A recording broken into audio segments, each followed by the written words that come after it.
Ini datang abangku, Kau keluar dari abang kami. bukan ya? Jangan lari kalian ya, jangan lari kalian ya. Nih. Siapa yang mau lari? Assalamualaikum warahmatullahi wabarakatuh, Bang Juma.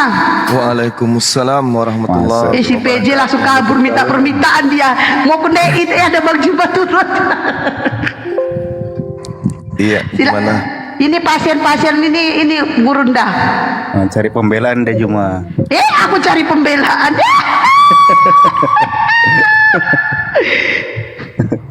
Bela dulu Juma, bela. Hes, kenapa kamu senang betul didatangi Gerunda Zuma? Iya, kenapa senang? Artis dia. Perasaan aku tiap hari begini. Iya. Udah kau jawab aja dulu itu. Ajaran siapa yang ngajarin kalian ke gereja pakai rok pendek, pakai baju seksi? Blokir permanen, tergantung orangnya. Blokir permanen. Oke, kalau gitu tergantung. Silakan, Pak. Lah kan ada juga Mau yang pakai itu jilbab, lagi, pakai itu jilbab tapi urusan ngerokok. kau, Ada orang juga yang gereja. nggak pakai jilbab. Pakai jilbab kan diharuskan kan itu buat wanita. Ini kita bahas rumah ibadah, Mbak, rumah ibadah. Di dalam masjid tidak boleh masuk ke dalam masjid di saat sholat. Di saat sholat tidak boleh tidak memakai mukena, tidak boleh. Kalaupun ada yang tidak memakai mukena, itu dia sudah pakai jilbab yang panjang, sudah menutupi kakinya pakai kaos kaki. Ini kita bahas di dalam gereja. Sementara di dalam gereja mau pakai rok pendek, pakai baju seksi, ya kalau teteknya montok ini tipisnya. Pakai rok pendek ya kalau pahanya cantik putih mulus ini hitam kurian pula lagi. Saya monitor kan ya. Tergantung orang. Blokir, kau kan Tergantung orangnya, giliran kayak gini tergantung orangnya. Tergantung orang. Biasa apa kau itu? Mulut kau kayak anjing kau itu. Gua dikatain, tadi gua dikatain bangsat, sekarang dikatain anjing.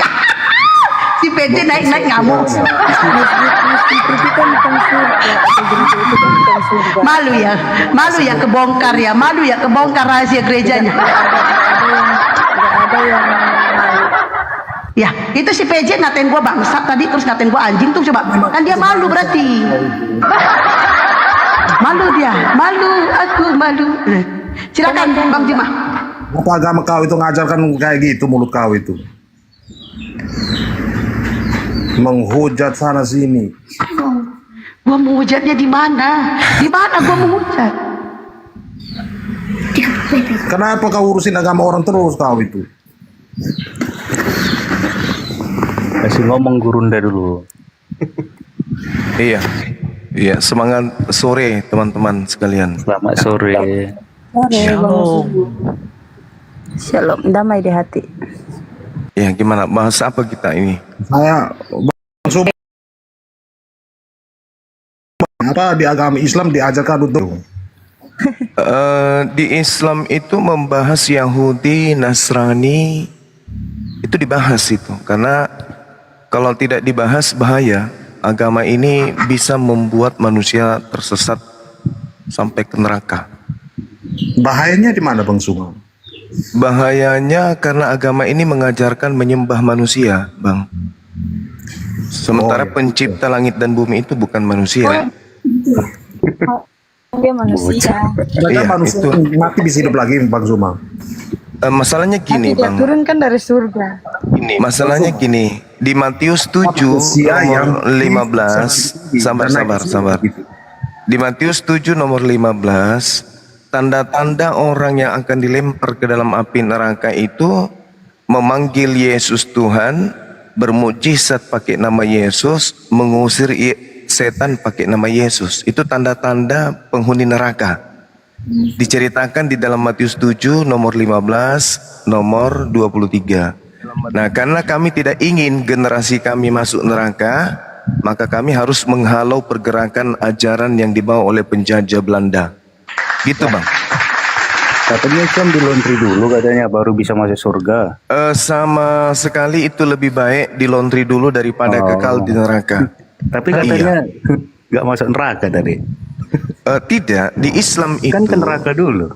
Di Islam itu, Bang, Islam itu sudah ada jaminan surga. Kalau di Kristen jaminan neraka yang ada. Lah, Tadi kok Boleh saya di laundry bertanya, dulu Bang? kan. Iya. Berarti masuk Jangan neraka dong. hanya bertanya, tapi telaah pernyataan saya. Bang Suma udah pernah ke surga belum? Saya Bang Suma? Respon pernyataan saya dengan isi kepala. Ya, saya Bahwa mau. Yesus menjamin neraka kepada Kristen. Harusnya Anda kaget itu.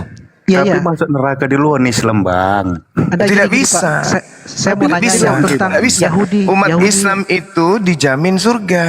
Apa surganya kan di neraka, Bang. Oh, tidak ada. Di surga, jaminan di surga bagi umat Islam itu jelas. Arti di laundry kan direndam dulu di Kada neraka. Bang. aflahal mu'minun alladzina hum fi salatihim khashi'un. Ini dalil di kitab suci kami bahwa kami mewarisi surga. Ulaika humul warithun alladzina yarisunal firdaus hum fiha khalidun. Ini Itu mantra, Bang. itu dia. Itulah Mantranya. itulah kami umat Islam. Kami mengakui Al-Qur'an itu wahyu Allah. Yang disebut mantra itu yang jampe-jampe dari Yunani. Yang abang bilang tadi mantra, Bang. Tidak, Anda kan bertanya, jaminan surga di Islam, saya bacakan ayatnya ada, Islam di Iya, tapi Firdaus. direndam di neraka, Bang.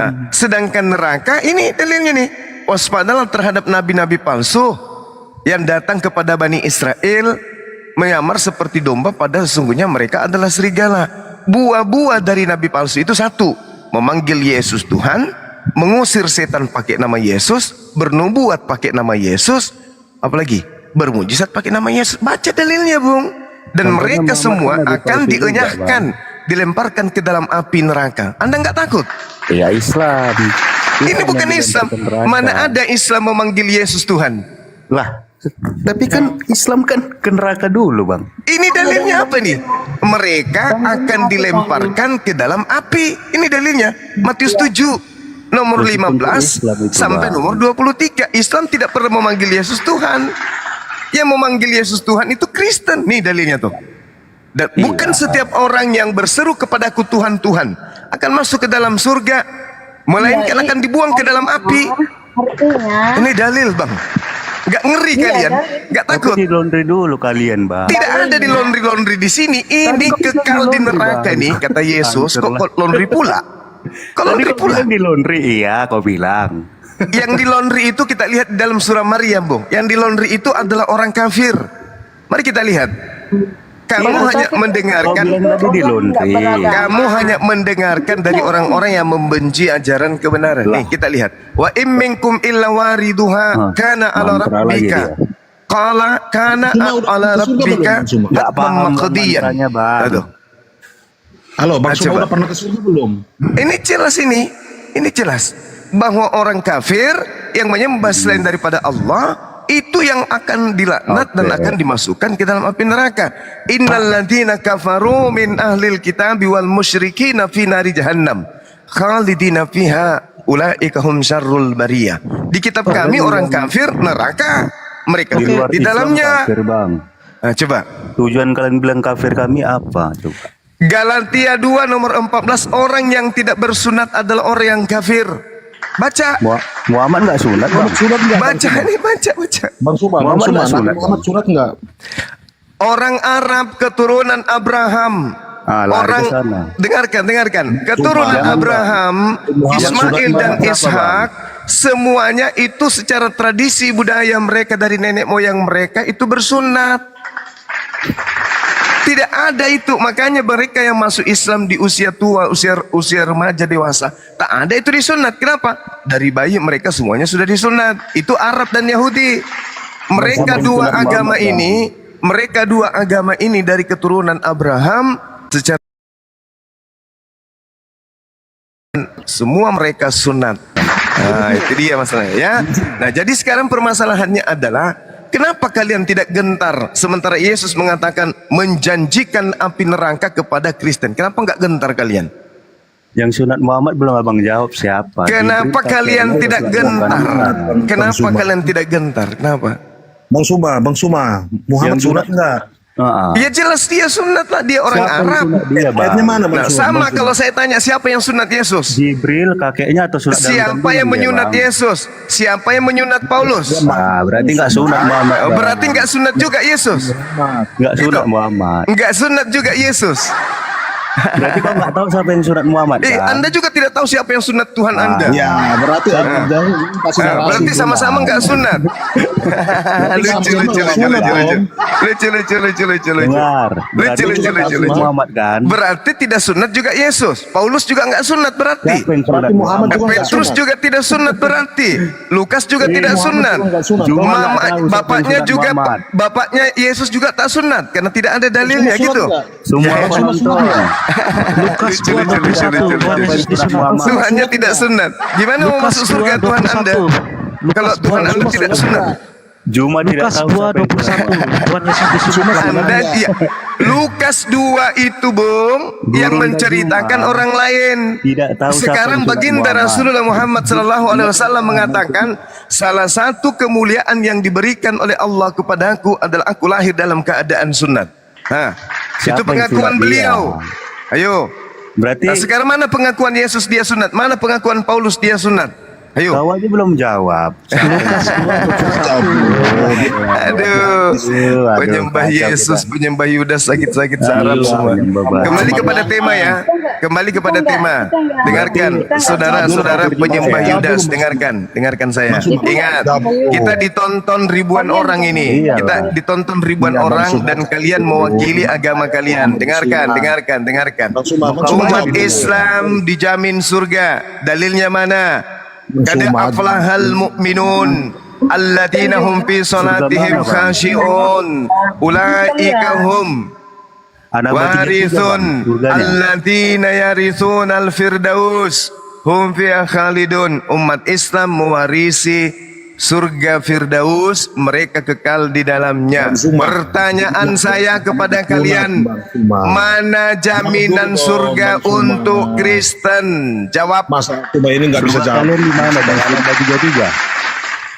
Saya tunggu jaminan Yesus surga kepada umat Kristen. Satu dalil. Kalian di mana? Kalau ada jaminan Yesus surga untuk agama Kristen penyembah Yesus, ya, Cuma tidak tahu siapa saya yang sunat ikut Muhammad. membaptis satu provinsi Sulawesi Selatan kalau ada.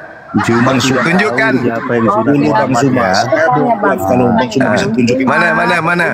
Mana jaminan surganya Yesus kepada Kristen, mana? Tunjuk satu ayat saja. Kalau ada, saya akan ikut membantu membaptis satu provinsi Sulawesi Selatan. Saya siap jadi Mana dalil, mana jaminannya? Mana? Bang Suma. Mana? Bang Zuma tanya dong.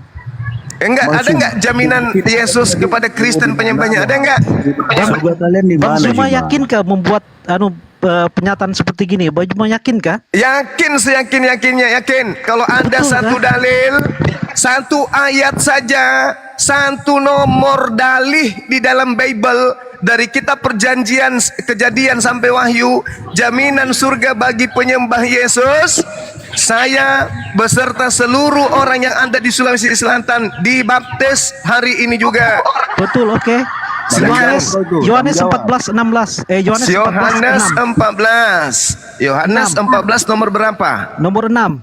Nomor 6. Baik, kita lihat saudara-saudara pemirsa. Akulah jalan, akulah kebenaran dan hidup. Tidak ada seorang pun yang datang kepada Bapa tanpa melalui Kristen. Mana? Tolong ditepati janjinya ya. Mana jaminan untuk Kristen? Mana? Tunjukkan. Tunjukkan kepada saya mana? Dijawab, Zuma. Ini nggak ada hubungannya Sudah dengan dijawab, Kristen. Bang Zuma. Nggak ada hubungannya dengan Kristen. Hey, nakal. Nakal. Bang Zuma serius, Otak guys. berfungsi. Otakmu nggak berfungsi. Akulah jalan dan kebenaran dan hidup. Tidak ada seorang pun yang datang kepada Bapa kalau tidak melalui aku. Nakal. Apa hubungannya dengan Kristen? Ini nggak ada jaminan untuk Kristen ini.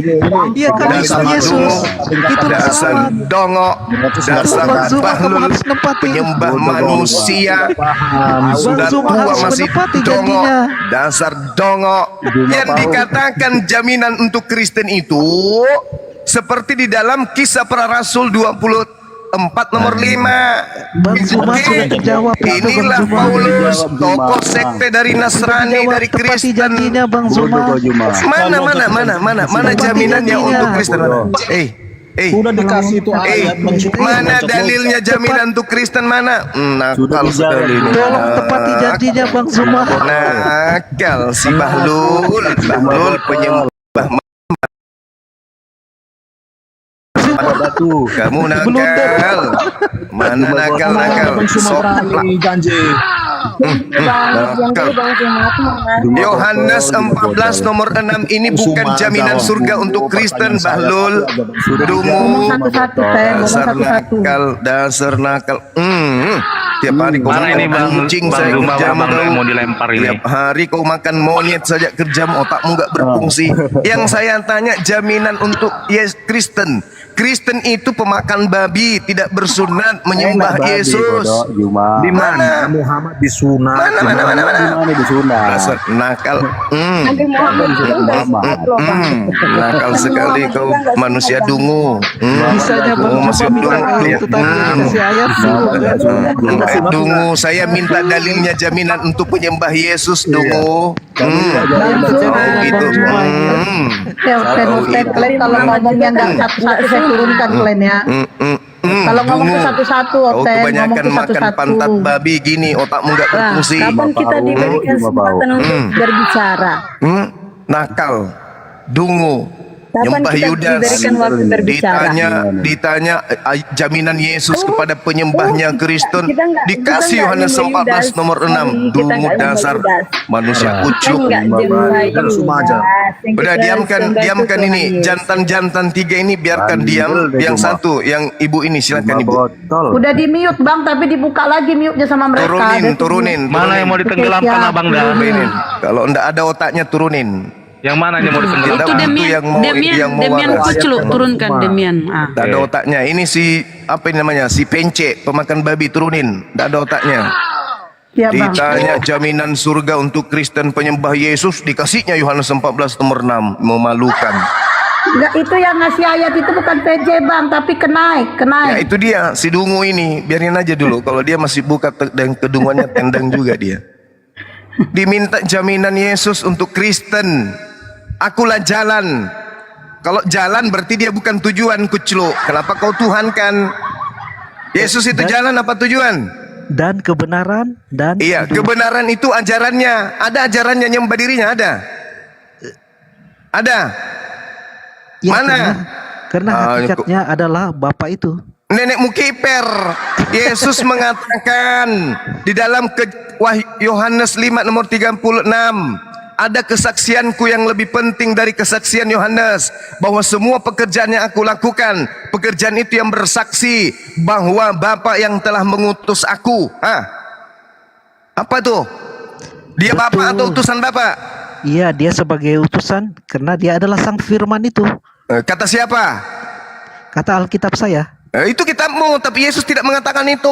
Percaya kepada Yesus, jangan kau percaya kepada pengarang kitab. Ya, Tuhan Yesus tidak perlu mengatakan karena dia firman itu yang telah menjadi manusia. Terus kalau dia tidak perlu mengatakan, kamu siapa yang mengatakan itu? Tinggi mana derajatmu daripada Yesus?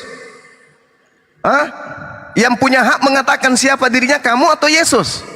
Sedangkan Yesus berkata dalam Yohanes 12:49, aku tidak dapat berkata-kata dari diriku sendiri. Apa yang aku katakan adalah apa yang diperintahkan.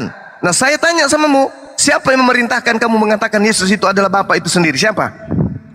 Loh, itu adalah firman sang Bapa itu. Siapa Bukan yang Bapak mengajarkan itu kamu sendiri. mengatakan itu? Di dalam Alkitab saya mengatakan Ya, begitu. itu berarti pengarang kitabmu yang mengajarin. Sementara Yesus tidak pernah mengatakan itu. Makanya saya katakan kamu itu bukan pengikut, kamu itu pentuhan. Bedakan pentuhan dengan pengikut. Pengikut itu adalah yang mengikuti apa yang Yesus perintahkan. Ada nggak Yesus perintahkan menjadi Kristen? Tak ada.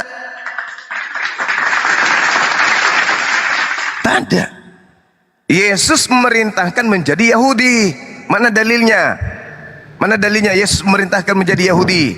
Ada, Tuhan Yesus memerintahkan menjadi Kristen. Mana? Tapi dalam bentuk yang berbeda. Mana? Tunjukkan ke saya. Matius 28:19. Oke, nomor 20-nya baca. Baca dulu. Iya, Matius nomor 20-nya 28, bacakan nomor 20-nya. 19. Saya sudah tahu kalau itu. Saya sudah Betul. hafal. Nomor 20-nya baca nomor 20-nya. Matius 8 nomor 20 apa bunyinya? Arti Kristen kan pengikut Kristus. Jadi Pengikut itu dengarkan, dengarkan. Yohanes 17 nomor 8. Segala firman yang engkau berikan kepadaku telah aku sampaikan kepada muridku, dan muridku percaya, dan muridku tahu dengan pasti bahwa aku datang daripadamu, dan muridku percaya bahwa aku adalah rasul. Itu baru murid. Muridnya percaya Yesus rasul. Lah ente mana percaya? ayatnya bahwa rasul? Oke. Dia dalam Alkitab. Oke, Ayat Yohanes berapa? 17 nomor 8. Oke, Ibrani 3 nomor 1. Coba kau baca Ibrani 3 nomor 1. Baca. Pakai mata ya, jangan pakai pantat. Karena kalian itu umat pantat. Tidak pernah pakai otak dalam beragama. Cuman doktrin, dogma aja terus kalian imani setiap hari. Baca Ibrani 3 nomor 1. Apa bacanya di situ? Yesus Tuhan atau Rasul? Sebab itu hai saudara-saudara yang suci, yang mendapat bagian dalam panggilan surgawi, pandanglah kepada rasul dan imam besar, yaitu Yesus. Tuh, baca tuh. Kalian itu keras tapi tak ada otak. Udah diajarin pun. Kalian itu hanya umat apa? Umat doktrin, dogma, dibodohi sama gereja kalian. Tidak pernah belajar Bible. Ini Biblemu sekarang yang mengatakan Yesus Kristus adalah rasul dan imam besar. Berarti dia utusan, dia apostolos. Sementara pencipta langit dan bumi bukan rasul. Udah ya, paham itu ya, belajar ya, bahwa Yesus, murid-muridnya percaya dia adalah rasul. Oke? Yesus bersaksi dirinya adalah rasul. Oke? Kristen dari barat bersaksi Yesus Tuhan, itu koplak. Yesus bersaksi dia rasul, Kristen bersaksi Yesus Tuhan. Mana yang benar? Kristen atau Yesus? Nakal juga kau. Belajar ya, jangan kau kasih dungu dirimu lagi ya, belajar. Itu rasul dan imam itu tentang Tuhan Yesus. Kalau imam itu, iya memang betul, Yesus itu imam, Yesus itu rasul. Udah selesai, benar kan? gelarnya, Iya gelarnya memang. iya. Nah, terus Masalahnya di mana? masalahnya kau menuhankan rasul, tuyul.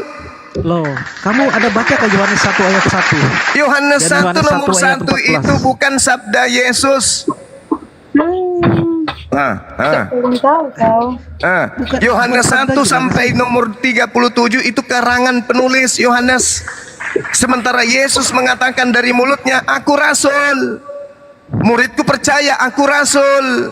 Kesaksianku aku rasul. Yohanes 5 nomor 36. Ada kesaksianku yang lebih penting. Coba, dari kesaksian Yohanes Pembaptis bahwa aku adalah rasul. Itu kesaksian Yesus. Kok Anda lebih percaya kesaksian Yohanes? Kata Yesus, kesaksianku lebih penting. Aku rasul. Percaya kepada Yesus. Anda tahukah gelar-gelar kemanusiaan Tuhan Yesus? Dari mana lagi gelar-gelar kemanusiaan? Biar kau kasih dia gelar apapun, Yesus menggelari dirinya rasul. Percayalah kepada Yesus, jangan kau percaya kepada gereja. Oh, memang yang tercatat di dalam Alkitab seperti gitu. Kami nggak bisa nambah-nambah. Wah, wah, wah, wah, wah, wah, wah, wah, wah, wah. Oh, tencurang, oh, tencurang, oh, tencurang. Main lapor, main lapor, lapor, lapor. Oh, tencurang, oh, tencurang. Hoten, jangan curang lah. Kenapa, Pak? Kalau nggak bisa jawab, main report. Aduh. Bukan kami nggak bisa jawab, cuma kan ngomongnya terlalu cepat. Nggak ada sempat kita mau Si Bang Zuma ngomong mulu. Iya. Gimana Jadi kita bingung mau kita. jawab? Ya diimbangi dong. Aduh. Kenapa sih? Mau jawab yang satu dia suruh lompat yang satu. Jadi bingung kita mau jawab. Lah dari tadi aku diam. Udah ada ya? Oh, udah ada. Silakan. Ngaku dirinya Ya, rasul. Ingat ya, gantian kita ya. Yesus di dalam Yohanes 5 nomor 36, ada kesaksianku yang lebih penting dari kesaksian Yohanes, bahwa semua mujizat yang aku lakukan, mujizat itu bersaksi bahwa aku adalah rasul, aku utusan Bapa, aku utusan Tuhan. Itu kesaksian Yesus. Tolong tunjukkan dasar kesaksian kalian bahwa Yesus itu adalah Tuhan. Silakan. Yohanes 5 itu ada perkataan rasul kah? Coba sampai buktikan kepada kami. Oke, kita lihat Yohanes 5, apakah ada perkataan rasul di sana? Baik. Oke, ingat ya, tugasmu nanti mengatakan dan memfitnah Yesus adalah Tuhan. Kau tunjukkan di mana Yesus bersaksi tentang itu. Pekerjaan kepadaku supaya aku melaksanakannya. Pekerjaan itu juga yang kukerjakan sekarang. Itulah yang bersaksi. Aduh. Tentang aku bahwa Bapa yang mengutus ini apostelos.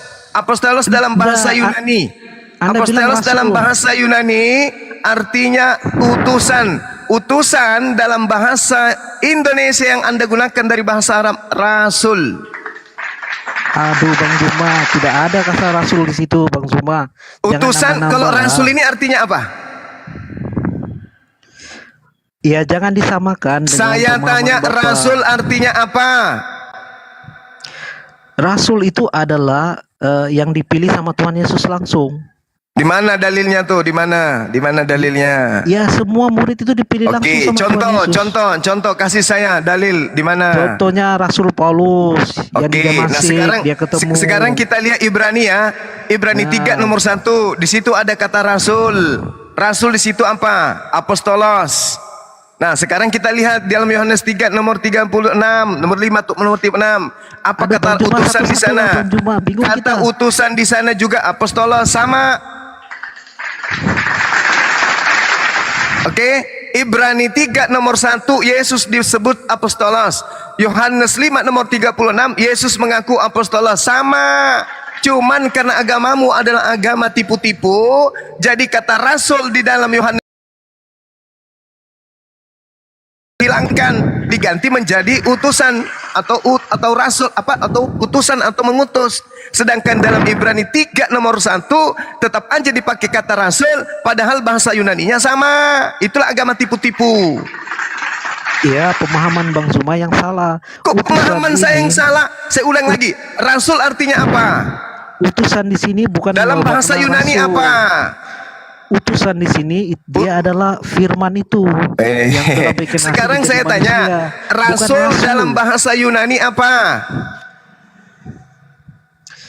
Anda bicara Tuhan Yesus itu berbeda dengan manusia biasa, Pak.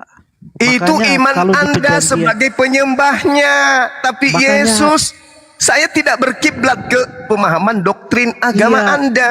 Saya Makanya- berkiblat ke Yesus. Kata Yesus, semua mujizat yang aku lakukan, mujizat itu bersaksi bahwa aku adalah Rasulullah, Rasul utusan Tuhan. Itu kesaksian Yesus. Makanya kami umat Islam itu lebih beriman ke Yesus daripada ente. Oke, saya tanya sama Bang Zuma. Bang Zuma Silakan. mengatakan rasul, ya kan? Hmm. Buktikan kepada saya rasul siapa yang bangkit dari antara orang mati. Yesus. Yesus. Rasul-rasul Rasul yang mati, kenapa yang bangkit rasul-rasul di yang antara lain orang tidak mati bangkit? di dalam agamamu. Yesus. Kenapa rasul-rasul yang lain tidak ada yang bangkit? Rasul Petrus. Karena Paulus. Yesus memberikan tanda jahat kepada Kristen. Karena Yesus itu adalah sang firman, sang Bapa itu sendiri. Bukan. Karena Aduh, Bang Juma. saya kasih dalil. Saya kasih dalil ya. Saya kasih dalil. Saya lo orang tidak pintar-pintar aja, Bang Juma. Saya kasih dalil, Bung. Kita baca di dalam Matius 12 nomor 40. Nomor 39. 39. Coba Anda baca. 30 dulu. Sabar. Coba baca Matius 12 nomor 39 dan seterusnya. Yesus berkata apa di sana? Angkatan jahat dan angkatan tidak setia ini minta tanda, dan tidak akan diberikan tanda kepada angkatan jahat dan angkatan pengkhianat ini selain tanda Yunus. Nah, sekarang Anda membawa tanda Yunus. Tanda Yunus itu tanda untuk angkatan siapa? Tanda Angkatan Yunus siapa? itu Angkatan Yesus. jahat. Siapa sekarang yang percaya tanda Yunus? Kami Kristen percaya tanda Yunus. Ah, Yesus berarti bangkit kalian berapa ini hari? adalah angkatan. Yesus bangkit berapa hari?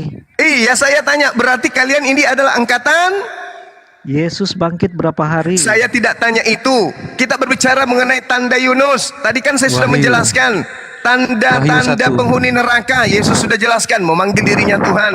Sekarang tanda-tanda Wahyu 1 angkatan ayat jahat. 18. Angkatan Wahyu jahat 1. coba dengarkan. Angkatan jahat tanda-tandanya adalah tanda Yunus. Kalian percaya berarti kalian adalah angkatan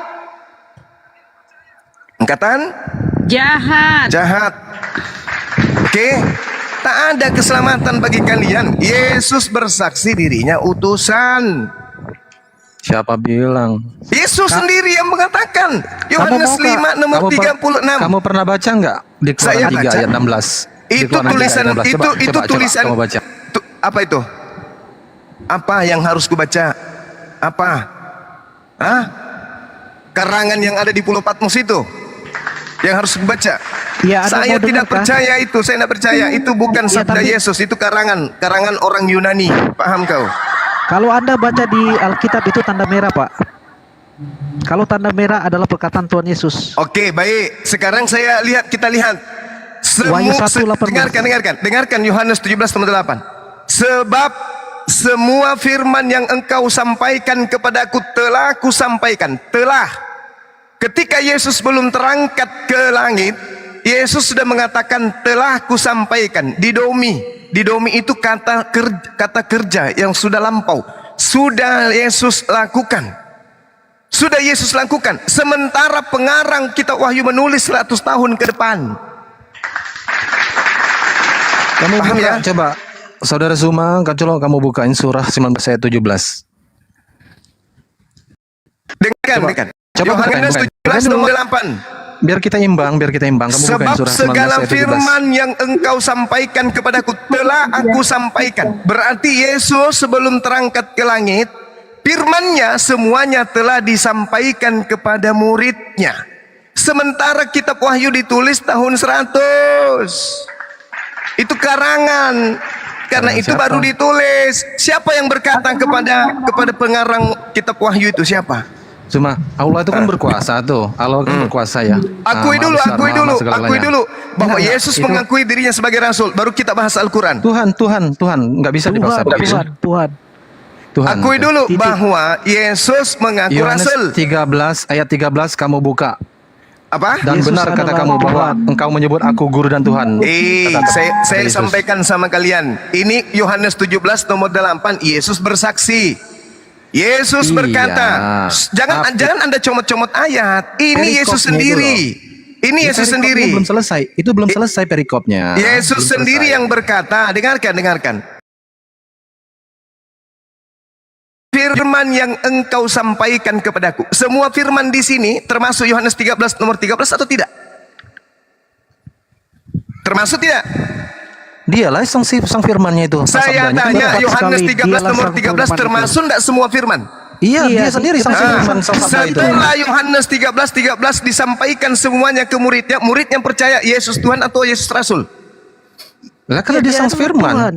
Dia sang firman, sang sabda kan. Ini menurut pengakuan Yesus. Setelah semua firman disampaikan kepada muridnya percaya bahwa Yesus hanya Kamu buka di QS 4 ayat 171. Isa itu kenapa adalah lari ke situ? kalam Allah, roh Allah, dan firman Allah. Selesaikan Kamu dulu buka. selesaikan ini dulu. Kata Muhammad apa? Selesaikan Kata Muhammad, ini demi dulu. Allah yang jiwaku di tangannya.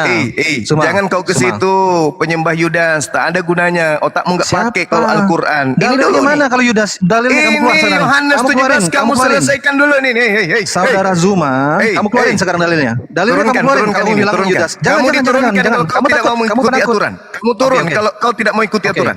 Oke. Nah, sekarang Yohanes 17 nomor 8, menurut Yesus, ketika semua firman termasuk Yohanes 13 nomor 13 disampaikan kepada muridnya, Yesus mengakui muridnya percaya dirinya sebagai apa? Tuhan. Mana dalilnya? Itulah aku bilang kau mau saya gepeng. tunjukin? Oke, saya tunjukin ya. Yohanes Roma 17 12 ayat nomor 11. 8. Sebentar Ya bro, Allah, sebentar ya bro, Karim. sebentar. Roma 12 ayat 9, jangan kamu Nenek sendiri ini. Mukiper. Matius 28 ayat 17, ketika melihat dia, sebentar. Nenekmu kiper. Itu Sebentar, bukan Zuma. ucapan Yesus. Matius 28 ayat 17, ketika melihat dia lalu mereka menyembahnya. Ini anak murid Yesus semua loh. Markus 5 ayat 6, ketika ia Jadi melihat kamu Yesus nggak percaya? berlari mendapatkannya dan menyembahnya.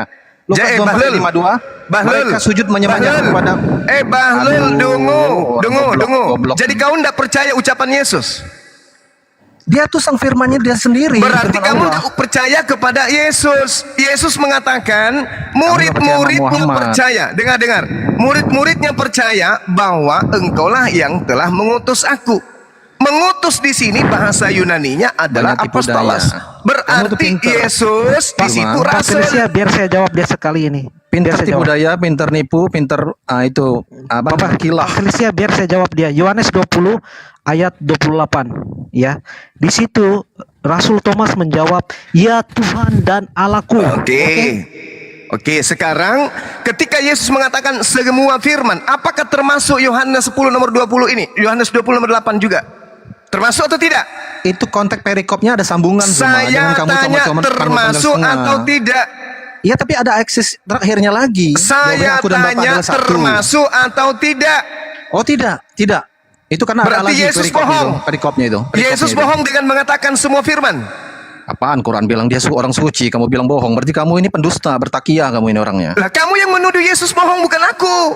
Kamu bilang tadi, saya nggak ada bilang Ini Yesus bohong. mengatakan, dengarkan saya, makanya pakai otak. Mana ada Pak Ini Felicia ngomong Yesus. bohong tadi? Nggak ada. Bisa tidak kamu Iya. membaca Yohanes 17 nomor Dia 8? bertakia Bisa nih, enggak? tipu daya dia. Bisa tidak kamu membaca Yohanes 17 nomor 8? Bisa enggak? Mampus. Kopi jilat pantat pendeta sana supaya tak berfungsi. kabur dia. Ini siapa nama ini? Knik, kau baca coba. Tolong kau baca Yohanes 17 nomor 8. Baca. Hei.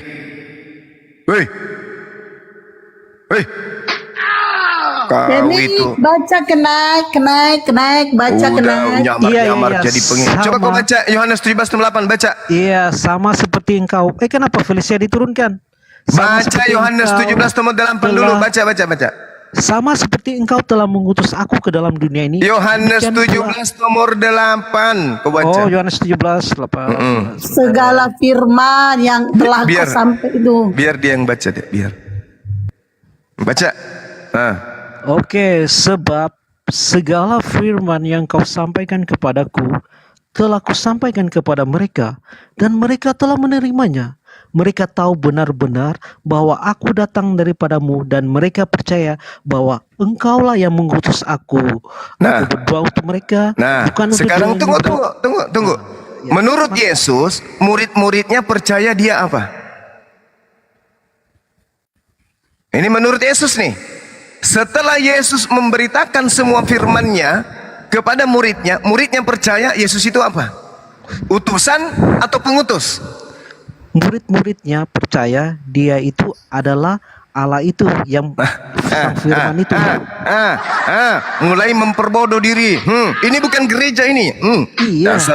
Dasar dungu. Kau betul-betul tidak punya sekolah kau ya. Kau yang sudah baca di situ, kau putar balik pula lidah kau tuh. Kau Gimana saya putar balik? Memang kenyataannya begitu di Yohanes 1 ayat 1. jangan kau baca Yohanes 1 tuyul. Ini Yesus mengaku semua firman. Semuanya, jangan kau comot-comot satu.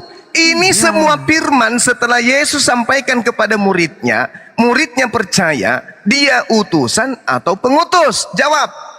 Iya. Menurut Bang Zuma, Yesus itu siapa? Jangan menurut saya. Nakal sekali. Menurut Yesus, setelah dia ajarkan semua firman-Nya kepada muridnya, muridnya percaya dia utusan atau pengutus. Jawab. Iya. Menyampaikan kepada murid kami itu, rasul-rasul kami itu percaya bahwa dia adalah firman sang Bapa itu. Memanglah kau. Ya udah turunkan orang gila ini, orang gila. Setan kau ya. Orang gila kau. Setan, anjing kau. Dongo, bahlul. Nah, disitulah ya teman-teman Kristen yang nyimak ini, cobalah lihat. Saksikanlah agama kalian itu. Lihatlah agama kalian itu. Lihat.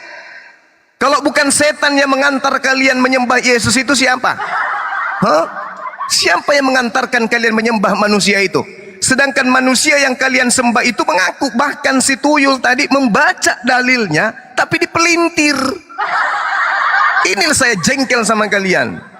Saya mati-matian membuat kalian waras, kalian mati-matian membuat diri kalian gila. Kalian tidak bayar saya lagi puasa. Mau membuat kalian menjadi manusia, jangan kelamaan menjadi binatang. Hah? Mati-matian saya berjuang supaya kalian sehat, supaya kalian waras, jangan dibodohi dengan perpuluhan itu. Bayangkan aja dia baca, sebab segala firman yang engkau sampaikan kepadaku telah kusampaikan kepada mereka, dan mereka telah menerimanya. Mereka tahu dengan benar bahwa aku datang daripadamu, dan mereka percaya bahwa engkaulah yang telah mengutus aku. Engkaulah yang telah mengutus aku. Pada endingnya Yesus mengajarkan dirinya bahwa muridnya percaya kalau dirinya ini utusan atau pengutus. Muridnya percaya kalau dia adalah firmannya Bapak itu sendiri. Dasar manusia dungu. Kamu baca nggak Zumah di Yohanes 13 ayat 13? Kamu baca dulu Yohanes 17 nomor 8 ini, apakah termasuk Yohanes 13 atau tidak? Saya tanya kamu 13 itu kamu baca nggak Yohanes 13 itu? Saya tanya samamu, apakah segala firman itu termasuk Yohanes 13 nomor 13? Benar kata kamu. Kalau itu termasuk, itu dia ngaku bahwa dia Tuhan. Berarti Benar kata kamu. dengar. Kalau Yohanes 13 Yes. nomor 13 termasuk dari segala firman, sekarang Yesus mengatakan, setelah semua firman termasuk Yohanes 13 disampaikan kepada muridnya, muridnya percaya bahwa Yesus ini utusan atau pengutus. Jawab. Yohanes 4 ayat 26 kamu baca nggak kata Yesus kepadanya? Akulah dia yang sedang berkata-kata ayat dengan begitu. kamu. Ya Allah yang karim. Ya udah. Kamu mau dari Alkitab atau dari Quran? Ya Allah yang karim. Ini pengakuan Yesus. Mau di Alkitab apa di Quran? Udah turunkan. Jangan. Kamu takut. Aduh iblis. Turun. Saya butuh orang yang waras, bukan penipu kayak kalian.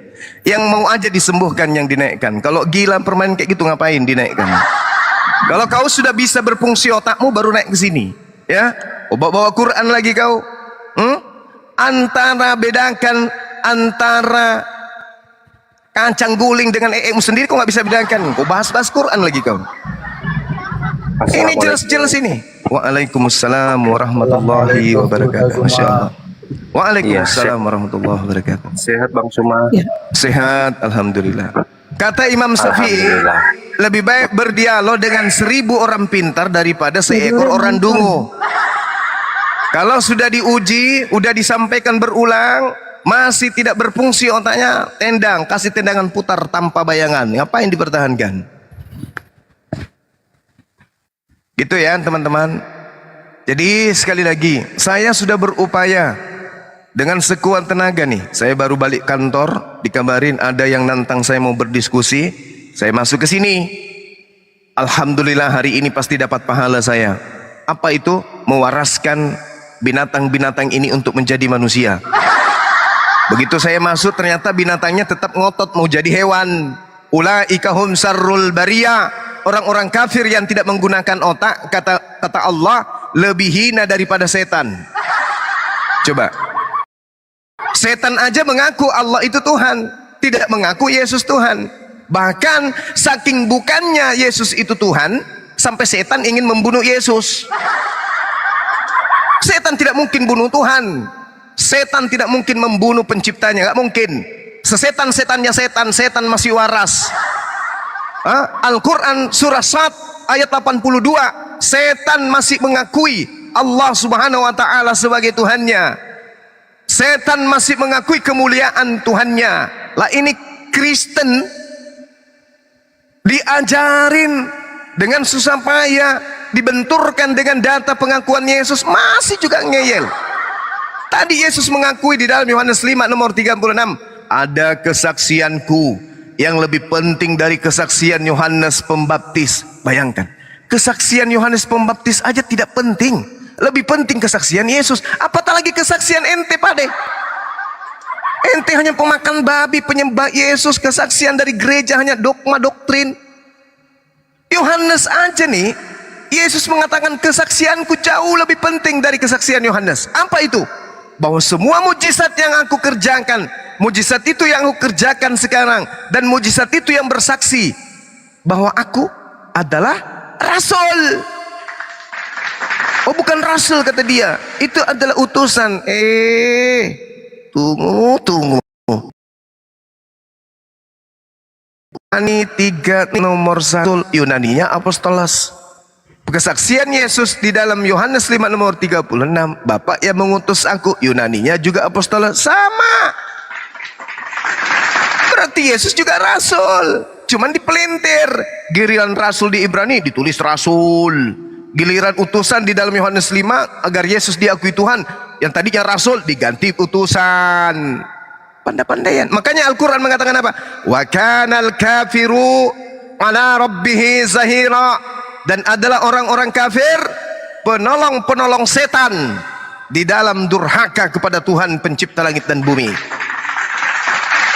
Siapa yang tertawa tadi ketika kemudian dia membaca dalilnya sendiri? Dan muridku percaya bahwa engkaulah yang telah mengutus aku. Si fulan, si tunggu. Ini Yesus mengakui muridnya percaya dirinya itu utusan atau pengutus. Muridnya percaya bahwa dia adalah firman yang adalah Bapa itu sendiri. Koplak. Dalilnya sudah sangat jelas di situ ada. Dia yang baca sendiri, dipelintir dia adalah firman yang adalah Bapa itu sendiri. Dasar anak jin. Lain dibaca, lain diucapkan. Oke, teman-teman. Ya, dalam. Bang Oras, Anda dari Islam atau dari Kristen? Ya. Saya mualaf. Nah, Masya Allah. Ini orang-orang yang sehat. Ada pesanan. Iya, saya cuma ingin menambahkan mengenai saya tadi dengar kata Bang Suma tuh tentang pertanyaan tentang Nabi Muhammad di sunat apa langsung tidak. disampaikan aja Bang, karena kita mau Iya, mungkin saya mohon maaf Bang Suma ya, mohon diluruskan. Iya, silakan. Iya, saya kan namanya baru mualaf sebulan, saya baru belajar sedikit tentang Al-Quran, tentang Nabi Muhammad di sunat itu. Saya mengambil dari hadis riwayat Bukhari, saya nggak tahu nomor berapa, tentang Nabi Ibrahim. Di situ kan Nabi Ibrahim berkhitan di usia 80 tahun memakai kapak.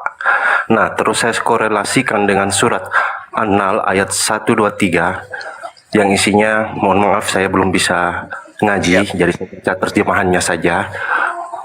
Bismillahirrahmanirrahim. Kemudian kami mewahyukan kepada kamu, dalam hal ini baginda Rasulullah Muhammad, ikutilah agama Ibrahim, seorang yang hanif, dan bukanlah dia termasuk orang yang mempersekutukan Tuhan. Nah, dari situ jelas bahwa Nabi Muhammad itu disunat, karena tidak mungkin Nabi Muhammad menolak perintah Allah. Terima kasih Bang Suma, mohon maaf kalau salah. Baik, mohon izin yang lain. Jadi kalau kita lihat ya teman-teman sekalian, apa yang ada di dalam ajaran agama Islam sebagai satu bentuk hukum yang didatangkan oleh pencipta langit dan bumi.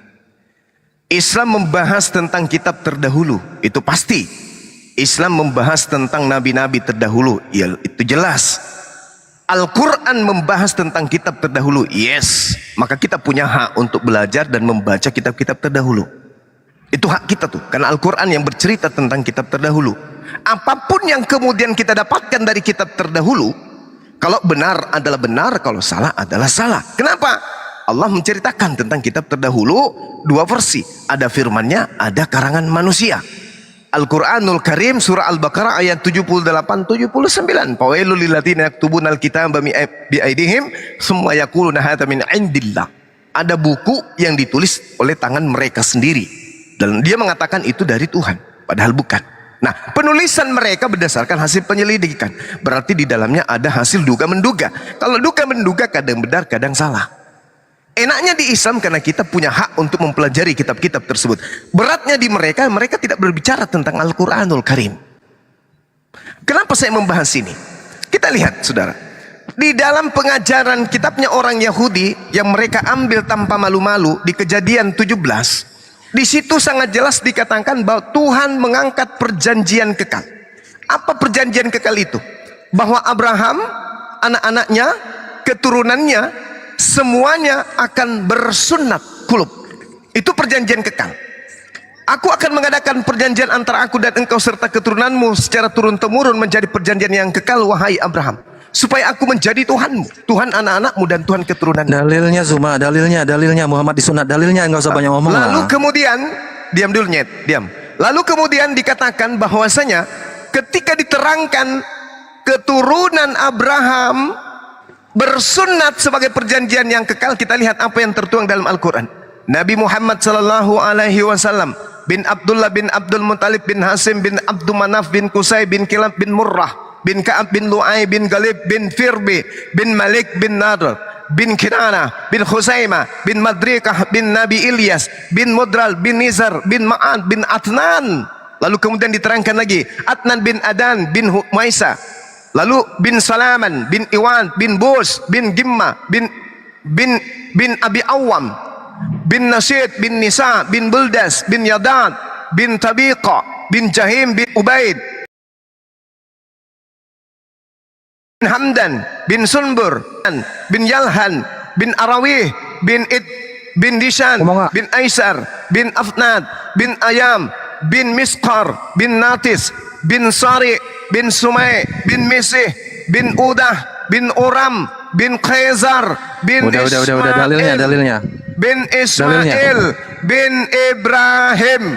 Berarti perjanjian kekal Allah berlaku kepada baginda Rasulullah Muhammad sallallahu alaihi wasallam. Kenapa? Karena Nabi Ibrahim memiliki keturunan Ismail, Ismail memiliki keturunan Qaidar, Qaidar memiliki keturunan Uram, Uram memiliki keturunan Uda, Uda kemudian melahirkan Misi, Misi melahirkan Sumai, Sumai itu sampai kemudian Adnan, Zuma. sampai kepada Abdul Manaf, Abdul Manaf melahirkan Hasim, Hasim keturunannya Abdul Muttalib, Abdul Muttalib keturunannya Abdullah, Abdullah keturunannya Nabi Muhammad sallallahu alaihi wasallam. Maka orang Arab dalam hal ini baginda Rasulullah Muhammad sallallahu alaihi wasallam tidak perlu lagi diceritakan beliau disunat, tak perlu. Kenapa? Keturunan Abraham secara tradisi, keyakinan, kepercayaan tauhid mereka semuanya bersunat. Makanya Pampangin dalilnya. Abu Bakar As-Siddiq, makanya Abu Bakar turunkan. Jangan, kamu takut. Jangan. Turun. Jadi Rasulullah Muhammad sallallahu alaihi wasallam adalah keturunan yang jelas dari Nabi Ibrahim alaihissalam. Itu tidak perlu diceritakan. Nabi Muhammad pada hari ke-7, pada hari ke-8 disunat. Tak perlu. Makanya sahabat Rasulullah, Ubain bin Ka'ab, Umar bin Khattab, Abu Bakar, Umar, kemudian Utsman, semua para sahabat, begitu mereka percaya kepada Rasulullah, tak ada prosesi sunat. Abu Bakar menentang dakwah Rasulullah. Wahai Nabi Muhammad, buktikan kalau engkau adalah Rasul Allah. Dibuktikan oleh Rasulullah. Setelah itu, wahai Rasulullah, aku beriman kepadamu, engkau adalah Rasul. Itu usianya sudah 40 tahun lebih. Begitu dia percaya kepada Rasulullah, Abu Bakar diadakan upacara sunat. Tak ada penyunatan lagi bagi orang-orang yang percaya pada Rasulullah, mau usia apapun. Kenapa? Karena mereka orang Arab sama dengan orang Yahudi. Bani Ismail, Bani Ishak, begitu mereka lahir bayi, mereka disunat. Makanya orang Arab begitu masuk Islam tak ada diinformasikan dari sirah apapun, dari hadis manapun. Ini masuk Islam disunat, Abu Bakar masuk Islam disunat, Utsman masuk Islam disunat, Said masuk Islam disunat. Tak ada. Makanya Nabi Musa tak ada diceritakan disunat, Salomo tak ada diceritakan disunat, Daud tak ada diceritakan disunat. Tak ada. Cuman Lukas yang pede-pedean menuliskan Yesus disunat pada hari ke-8. Dari mana Lukas tahu cerita itu? Memang ada Lukas pada saat itu Yesus disunat? Dan tidak ada pengakuan Yesus bahwa dia disunat. Tak ada pengakuan Musa dia disunat. Tak ada pengakuan Nabi Daud dia disunat. Tak ada pengakuan Nabi Ishak dia disunat. Tak ada pengakuan Nabi Yakub dia disunat. Tak ada. Tapi baginda Rasulullah Muhammad sallallahu alaihi wasallam mengaku dengan mulutnya sendiri. Salah satu kemuliaan yang Tuhan berikan kepadaku adalah aku lahir dalam keadaan sunnat, sehingga tak ada satupun manusia yang melihat kemaluanku selain mahramku. Subhanallah. Manusia yang terjaga dengan suci, itu baru dikatakan manusia suci. Dari bayi aja dia punya nonot tidak diobok-obok sama bidan. Itu baru orang suci tuh. Itu bukti. Makanya di dalam Al-Quran dikatakan sebagaimana apa yang diterangkan oleh saudari kita tadi, summa auhayna ilaika anittabi'a millata Ibrahim hanifa wa ma kana minal musyrikin. Kami wahyukan kepadamu wahai Nabi Muhammad, ikutilah ajaran Ibrahim yang lurus. Apa ajaran Ibrahim? Kurban hewan. Yang pertama tauhid. Saking yakinnya bahwa Tuhan itu hanya satu. Tuhan itu laisa kamitslihi syai'. Abraham yang menanti momongan berpuluh tahun menunggu anak sematawayang, begitu ada lahir kecintaan, lahir kasih sayang. Begitu cinta dan begitu semangatnya berapi-api. Ketika datang anak sematawayang ini, kok tiba-tiba Allah mencabut kasih sayang itu. Wahai Abraham, wahai Ibrahim, aku mau kau sembelih anakmu. Ya Allah ya Rabb, anak yang aku tunggu berpuluh tahun, yang kau berikan lagi lucu-lucunya kamu minta untuk aku persembahkan. Ya Allah. Tapi karena kecintaan, ketaatan kepada tauhid, Nabi Ibrahim kemudian ikhlas memberikan anaknya. Bayangkan itu. Silakan ya Allah, la haula wala quwata illa billah. Silakan, aku akan menyembelih anak ini. Begitu dia ingin menarik pedangnya, kemudian mata beliau ternyata yang terpotong bukan anaknya, melainkan hewan. Keikhlasan seorang Nabi Ibrahim dalam bertauhid. Coba. Jadi kami mengikuti itu. Makanya umat Islam susah puasa, tapi karena bertauhid menjalankan sholat 5 kali minimal sehari berat, tapi karena tauhid menjalankan semua kami jalankan syariat-syariat. Kenapa? Nah, kami mengikuti ajaran millah Abraham. Yang kedua kurban. Kurban. Makanya umat Islam setiap tahun kurbannya hewan, tak pernah kurbankan manusia. Karena kenapa? Allah menguji Nabi Ibrahim, ingin menyembelih anaknya, kemudian Ibrahim lolos. Allah ganti ujian terhadap Nabi Abraham dengan hewan. Berbeda dengan agama Molok. Yang tadinya agama tauhid berkurban hewan, agama Molok menggantikannya korban manusia. Tuh, kembali dia, mampus dia punya ajaran. Jadi kata Allah, ikutilah millata Ibrahim hanifah. Yang ketiga adalah sunnat. Sunnat Nabi Muhammad, sunnat, ikuti ajarannya. Abraham sunnat, pengikutnya Nabi Ismail keturunannya sunnat, semua sunnat kita. Makanya Allah Subhanahu wa taala menerangkan dalam Al-Qur'an, "Wa may yarghabu an millata Ibrahim illa man safiha nafsa." Barang siapa orang yang membenci ajaran Abraham, yaitu tauhid, menyembah satu Tuhan menggantikan menjadi 3 Tuhan, berkurban hewan menggantikan menjadi korban Molok, korban manusia, lalu kemudian bersunat qulub, meninggalkan dengan mengatakan sunat hati, maka kata Allah, mereka adalah orang yang dungu, mereka adalah orang yang bihlul, mereka adalah orang yang jubluk, mereka adalah orang syufat. Itu kata Al-Quran.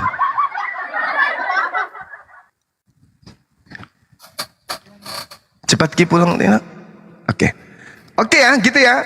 Jadi hanya orang stupid yang meninggalkan kemudian ajaran Nabi Ibrahim alaihissalam, kata Al-Quran. Nah, coba Kristen, kurbannya manusia, dewa Molok. Yang disunat cuman mulutnya, yang disunat otaknya, makanya nggak berfungsi. Kemudian apa lagi? Korban hewan, dia korban manusia, dewa Molok. Kemudian tauhid, yang tadinya 1 menjadi 3. Bahkan Wahyu 5 nomor 6, Tuhan mereka itu ada 7. Tuhanku ada 7. rupa-rupa bentuknya. 2000 tahun baru 3 ketahuan, 4 Tuhan entah kemana, kan gitu ya. Nah, jadi sahabat-sahabat sekalian, saya kira pertolongan kita kepada saudara-saudara kita di seberang ini udah cukup lumayan ya, udah cukup lumayan. Siang malam kita menolong mereka untuk waras, tapi ternyata mereka tetap kekeh kemudian untuk gila permanen. Alhamdulillah ada saudara jalan kebenaran. 1 bulan yang lalu beliau meninggalkan ajaran penyembahan kepada Yudas. Hari ini beliau di tengah-tengah kita, berpuasa dengan kita, memuji kepada yang menciptakan alam semesta ini, yaitu Allah Subhanahu wa taala. Saya ingatkan sekali lagi pada saudara-saudara muslim, kalau Anda mendengarkan Bang Suma suaranya keras seperti ini, itu berarti Bang Suma baru-baru dapat telepon. Dikarenakan ada yang penghujat yang lagi injak Al-Quran, yang mempertontonkan dengan suka-sukanya dia menginjak Al-Quran, menghujat Allah, kemudian itu berarti tensi lagi tidak stabil. Ditambah lagi manusia-manusia terkutuk tadi yang wajahnya seperti manusia tapi tabiatnya seperti ayam, itu harap dimaklum. Saya lagi jengkel sama logika, saya kesal, logika siapa namanya itu, tuan logika saya jengkel. Udah ku ingatkan, jangan pernah kau menistakan agama orang, jangan pernah kau nistakan kitab sucinya orang. Akan orang lakukan juga hal yang sama, terbukti kan biadab.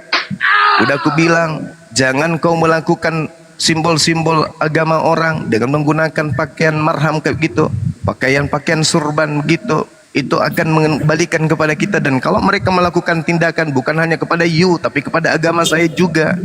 Andai kan bisa orang-orang seperti ini satu dunia, kita belah dua, biar dia di sebelah sana, supaya kita nggak satu bumi. Karena bumi ini akan dikutuk oleh Allah dengan perbuatan-perbuatan kalian yang tidak bisa dipertanggungjawabkan.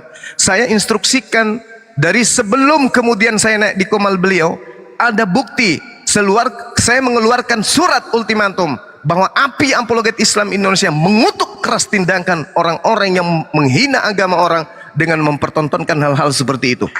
Saya yang orang pertama yang benci orang-orang yang menghina agama yang memang sudah hina dari sana. Tak perlu dihina.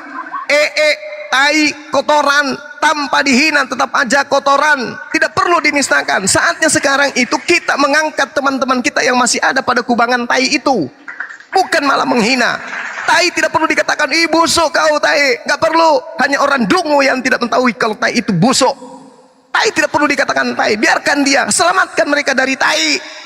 Jangan malah dihina. Apa akibatnya sekarang? Apa akibatnya sekarang? Itu ibarat kulit kita, daging kita ini diiris, dilepas dari tulang dalam keadaan hidup. Biadab. Al-Quran diinjak-injak. Siapa yang tersakiti dengan keadaan itu? Coba. Siapa yang tersakiti? Itu ulah kalian. Ulah satu oknum. Kalian melakukan penistaan agama orang dengan sangat-sangat berlebihan kali. Orang pertontonkan, kamu pikir kami senang? Kau injak kitabnya orang yang dianggap suci. Apa untungnya? Coba. Untungnya? Pertontonkan hanya demi nasi beras. Minta sama saya. Apa yang terjadi sekarang? Orang menyepelekan Al-Quran, diinjak-injak kayak begitu. Siapa yang tidak sakit? Pernah saudara-saudara melihat kami di apologet Islam ini membuat kemudian tindakan-tindakan yang seperti itu? Nggak ada. Nggak ada. Karena kami tahu kebenaran tetaplah kebenaran.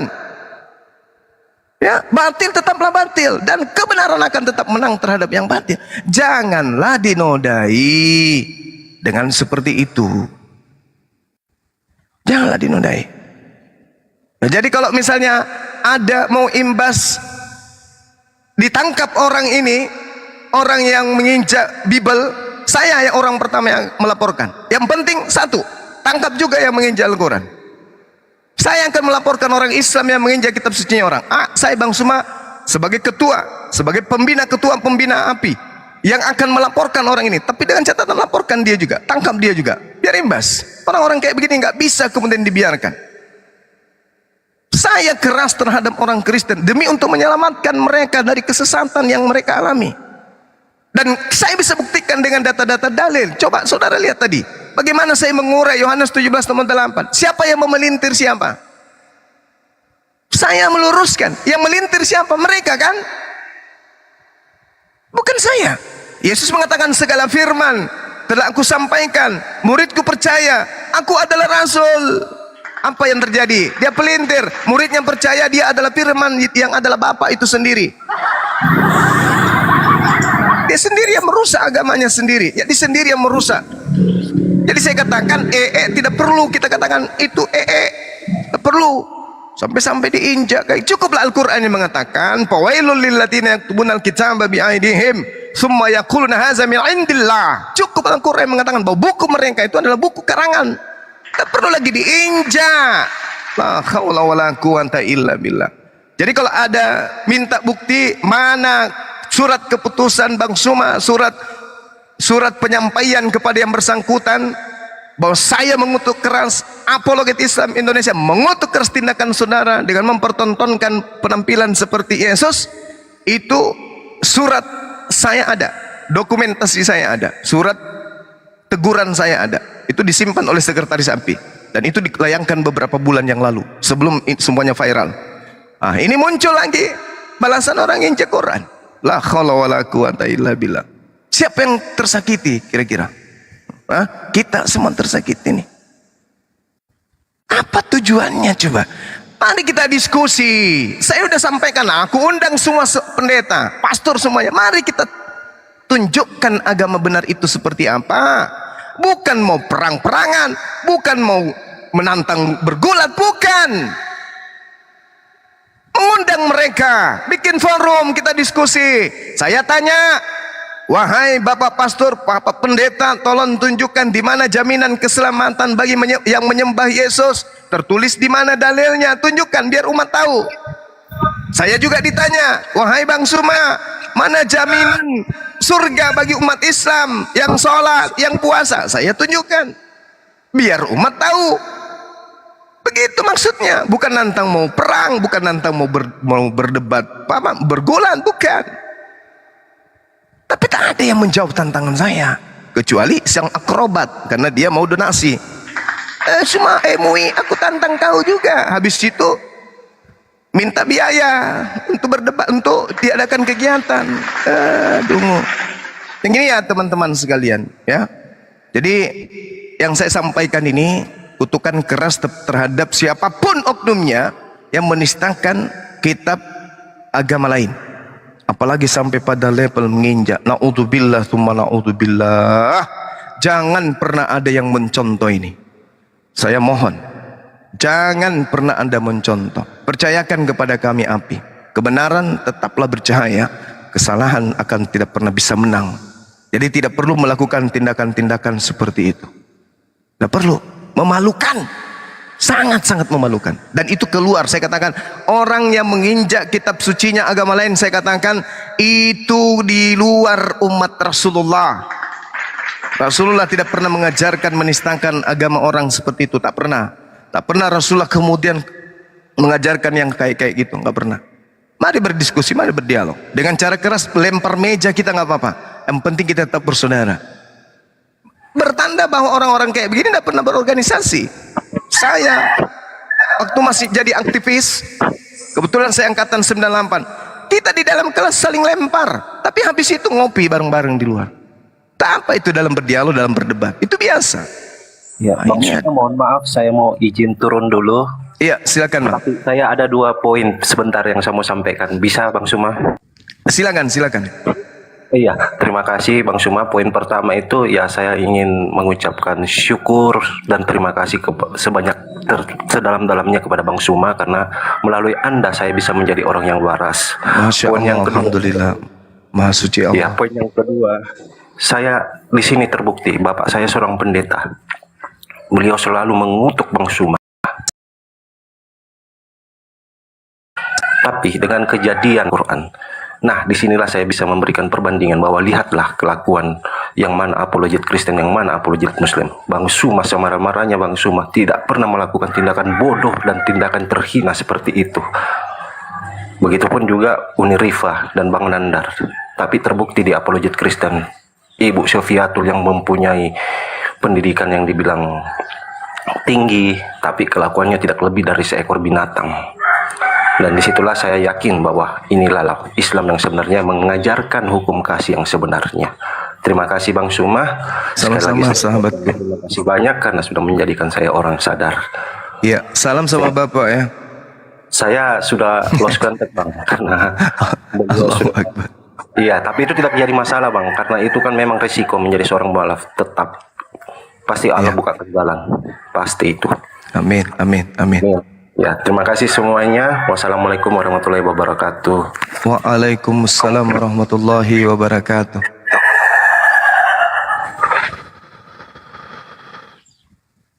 Oke, teman-teman sekalian, waktu saya masih ada kurang lebih sejam. Masih ada yang mau berkelahi nggak? Naik. Mumpung otot Silakan saya tanya. lagi, mungkin otot Tanya saya Anda lagi dari- keringatan ini. Itu tanya Kristen, Bang. Iya, saya Kristen, Bang. Iya, Selamat silakan. sore, ya, Bang. Sore, saudaraku. Ya, begini, Bang. Silakan. Bang, jalan kebenaran tadi sudah masuk Islam ya, Bang? Udah mualaf ya? Alhamdulillah, beliau sudah mengikuti ajaran Yesus. Iya. Gimana, saudara? Gimana? Lihat itu, kalau di dalam ayat tidak bisa diampuni oleh Allah Subhanahu wa Ta'ala di dalam Al-Quran. Benar atau tidak, Bang? Gimana? Dosa syirik. Dosa syirik adalah dosa yang tidak bisa diampuni menurut Al-Quran. Betul. Benar atau tidak, Bang? Betul, Ya. betul. Jadi begini, ketika seseorang tidak berada di dalam Islam, itu merupakan orang syirik kan, Bang? Betul tidak? Kalau dibilang syirik juga bisa, tapi lebih tepatnya kufur, Bang, orang kafir. Ya. Apa bedanya tuh, Bang, sama syirik? Kalau syirik itu artinya menduakan Tuhan, masih menyembah Tuhan, tetapi menyembah juga yang lain, itu syirik. Sedangkan kalau Kristen memang bukan Tuhan yang disembah, tapi ciptaan Tuhan yang disembah. Itu di Kristen. Jadi bukan itu syirik, masuk tapi kufur. Kafir, Bang. Kufur itu lebih rendah dari syirik atau gimana, Bang? Kira-kira. Sebenarnya kalau kafir itu kemungkinannya karena mereka tidak tahu. Tapi kalau syirik, dia sudah tahu bahwa Tuhanlah Tuhan yang benar, sembahan yang benar, tapi masih menyembah yang lain.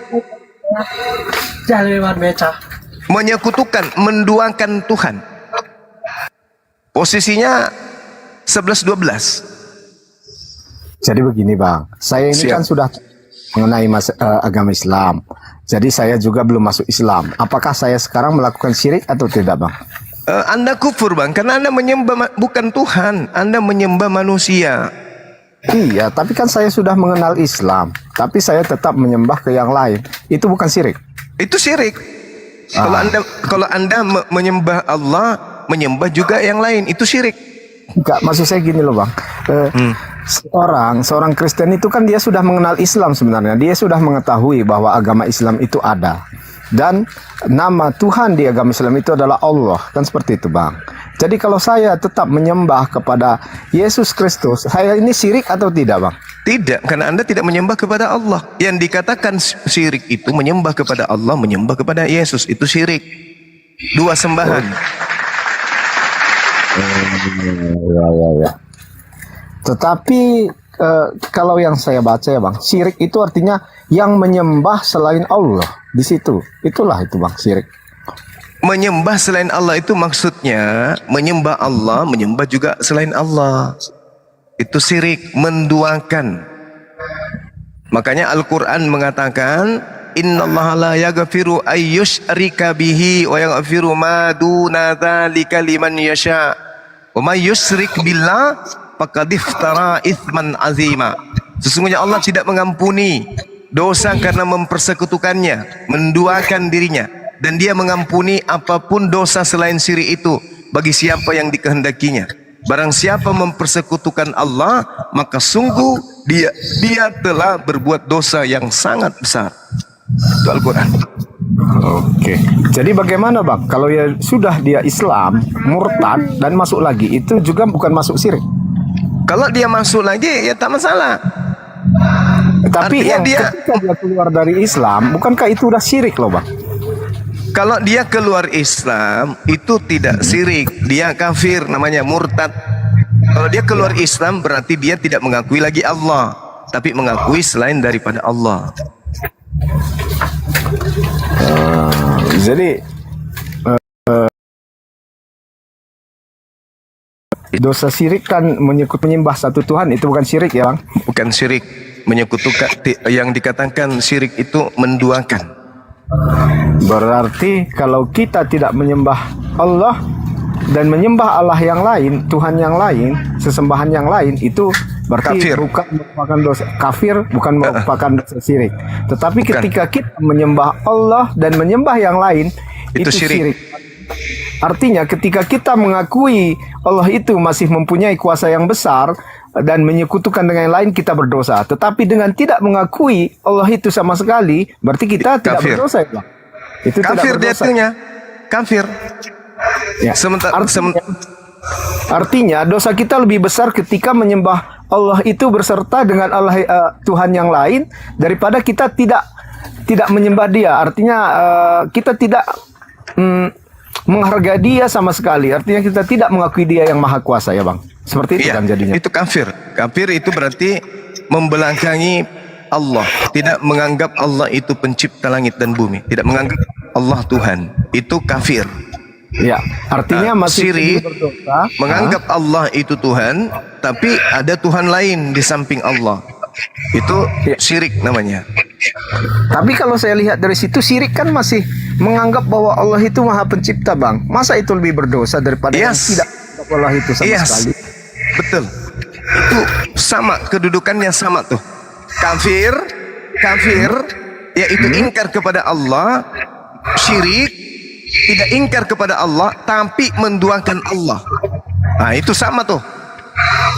Sama-sama di neraka, finari jahannam, khalidina fiha. Ulaika hum syarrul bariyah. Sama-sama kemudian mereka kekal di neraka. Tapi lebih berat bang, yang syirik itu kan. Artinya yang masih mengakui Allah itu lebih berat daripada yang tidak mengakui Allah sama sekali. Betul kan bang? Kalau analogi kemanusiaan kita, kafir itu kemungkinan setelah kafir mereka menjadi mu'allaf, meninggalkan kekafiran. Berarti dia akan menjadi mu'allaf. Setelah menjadi mu'allaf, karena dia sudah tahu bahwa satu-satunya Tuhan itu adalah Allah, maka berat kemungkinan kemudian untuk musyrik. Itu. Tapi kalau orang yang Islam yakin kepada Allah satu-satunya Tuhan, tapi oleh karena kecewa dengan keadaan, ada yang menjanjikan lebih baik, dia takut keluar Islam, lalu kemudian tetap aja Islam tapi mempertuhankan yang lain, maka jatuhnya apa? Syirik. Itulah saya maksud bang. Artinya di sini yang masih mempertuhankan Allah dan mempertuhankan yang lain lebih berat hukumannya daripada yang tidak menganggap Allah itu sama sekali. Betul kan bang? Kedudukannya sama aja bang. Cuman kalau syirik itu sudah pasti Islam. Itu syirik itu sudah pasti Islam. Kalau kafir sudah pasti bukan Islam. Paham ya? Iya ya bang. Artinya begini Oke. bang. Kalau yang di luar Islam ketika dia masuk ke Islam, artinya dosanya kan udah bisa diampuni karena dia bukan syirik. Tetapi orang Islam yang pernah menyembah sesembahan lain beserta dengan Allah itu kan nggak bisa diampuni lagi dong. Ya, kan, Ya Bang? sama, mati dalam keadaan kafir, Ya. mati dalam keadaan syirik, sama-sama kekal di neraka. Iya, artinya gini bang. Kayak gini lah, bang. Yang kafir itu ketika dia masuk ke Islam, dosanya kan sudah terampuni. Allah Yes. itu masih bisa mengampuni dosanya kan. Tetapi Yes. kalau yang syirik itu kan tidak bisa diampuni lagi bang. Yang syirik ketika mereka bertaubat, makanya dikatakan dalam Al-Quran, innal ladina amanu summa kafaru summa amanu. Jadi ada kemudian rentan waktu diberikan mereka untuk bertobat, sehingga Al-Quran mengatakan yauma yajma'ukum liyaumil jam'i dzalika yaumul taqabun wa may yu'min billah wa ya'mal shalihan yukaffir anhu sayyi'ati wa yudkhilhu jannati tajri min tahtihal anhar khalidina fiha abada. Dzalikal fawzul azim. Siapapun di antara mereka kemudian Ya, kalau kafir kan udah jelas nih, kafir itu udah jelas neraka. Tapi di dalam Islam, orang yang Islam mati dalam kekafiran itu tak ada lagi kemudian maaf. Tapi di Islam selama tidak syirik, mati membawa dosa, dosanya itu bisa diampuni oleh Allah. Bisa. Tapi mati dalam keadaan syirik, dosa syirik tak bisa diampuni. Jadi Seperti itu, orang Bang. Islam yang pernah melakukan syirik itu cemana nasibnya, Bang? Masuk Kalau surga dia atau bertaubat, diampuni oleh Allah. di mana itu dalilnya, Bang? Bahwa dosa syirik itu masih bisa diampuni. Yauma yajma'ukum liyaumil jam'i. Lalu di dalam Al-Qur'anul Karim surah Maryam ayat 60, Allah Subhanahu wa taala juga menjelaskan bahwa mereka yang bertaubat, kecuali orang yang bertaubat lalu beriman dan mengerjakan kebajikan, maka mereka itu akan masuk surga dan tidak dizalimi sedikit pun. Illa man taba. Jadi siapapun mereka, mau kafir, mau syirik, ketika mereka bertaubat, diampuni oleh Allah Subhanahu wa taala. Yang penting setelahnya dia beriman, dia mengamalkan ajaran saleh dalam surga. Yang dikatakan tidak diampuni oleh Allah, mereka mati dalam kesyirikan, maka mereka kekal di dalam neraka. Mati dalam keadaan syirik, neraka, kekal. Tetapi orang Islam yang mati bawa dosa bukan karena syirik, mereka akan diampuni oleh Allah. Mereka bisa mendapatkan syafaat dari Rasulullah. Tapi kalau syirik tak ada Allah mengampuni, tak ada Rasulullah memberikan syafaat. Tapi kalau kafir, nggak ada tawar-tawar lagi. Makanya saya katakan syirik itu hanya ada di dalam Islam. Kalau kafir sudah jelas neraka, itu tidak masuk golongan. Nah, syirik ini ada di Islam. Mereka mati dalam keadaan syirik sama juga dengan kafir, kekal juga di neraka. Tapi ketika kemudian di Islam dia syirik, menghilangkan kemudian kesyirikannya, mereka bertaubat, illa man taba wa amana wa amila shaliha fa ulaika yadkhulunal jannah. Yang ditakutkan mereka mati dalam keadaan syirik. Oh, udah aku nyembah dua Tuhan dulu deh, soalnya saya butuh dana ini. Ada yang mau kasih saya dana misionaris, kalau saya dikasih, saya boleh masuk ke gereja, tapi hari Jumat saya ke masjid demi ekonomi. Mati dalam keadaan seperti itu, kekal di neraka. Kekal. Gitu, Bang. Ada lagi? Bang? Bang? Kok malah googling, Bang? Bang?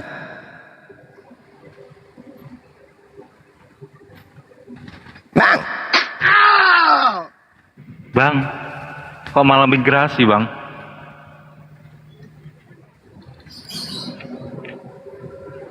Kenaikan yang lain. Oh, jaringan.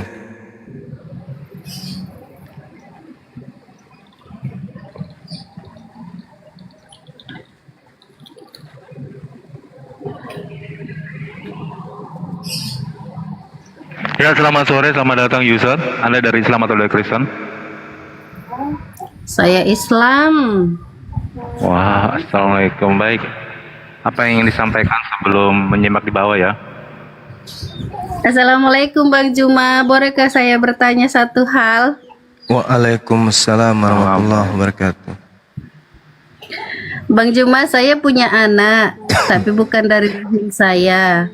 Apakah itu sama dengan istilahnya Bang Juma, andaikan saya punya dana, saya buatkan kurban anak saya, apakah saya atau orang tuanya gitu?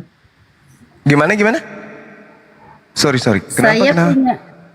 Saya punya anak, tapi bukan dari rahim saya. Bukan anak kandung berarti. Iya. Akan tetapi, andaikan saya punya dana, saya mau buatkan kurban anak saya, apakah yang diwajibkan itu saya yang buatkan atau orang tuanya? Sebenarnya nggak ada kewajiban sama sekali untuk ibu. Nggak ada. Tapi kalau kemudian Anda ingin memberikan, ya itu jatuhnya ke sedekah untuk beliau akikah. Jadi ibu menggugurkan kemudian tugas daripada orang ketua kandungnya jatuhnya ke sedekah.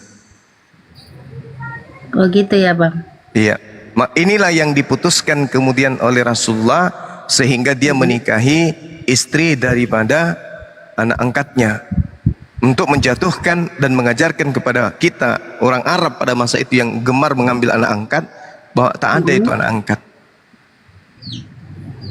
Yang ada adalah anak asuh, maksudnya anak didik, tapi tidak ada anak angkat yang bisa menjadi anak kandung jatuhnya, tidak ada. Oke Bang Juma, terima kasih. Iya, sama-sama Ibu. Sama-sama. Assalamualaikum. Waalaikumsalam warahmatullahi wabarakatuh. Nyimak di bawah ya Bu. Pamit turun Bang Juma. Iya, sama-sama Ibu.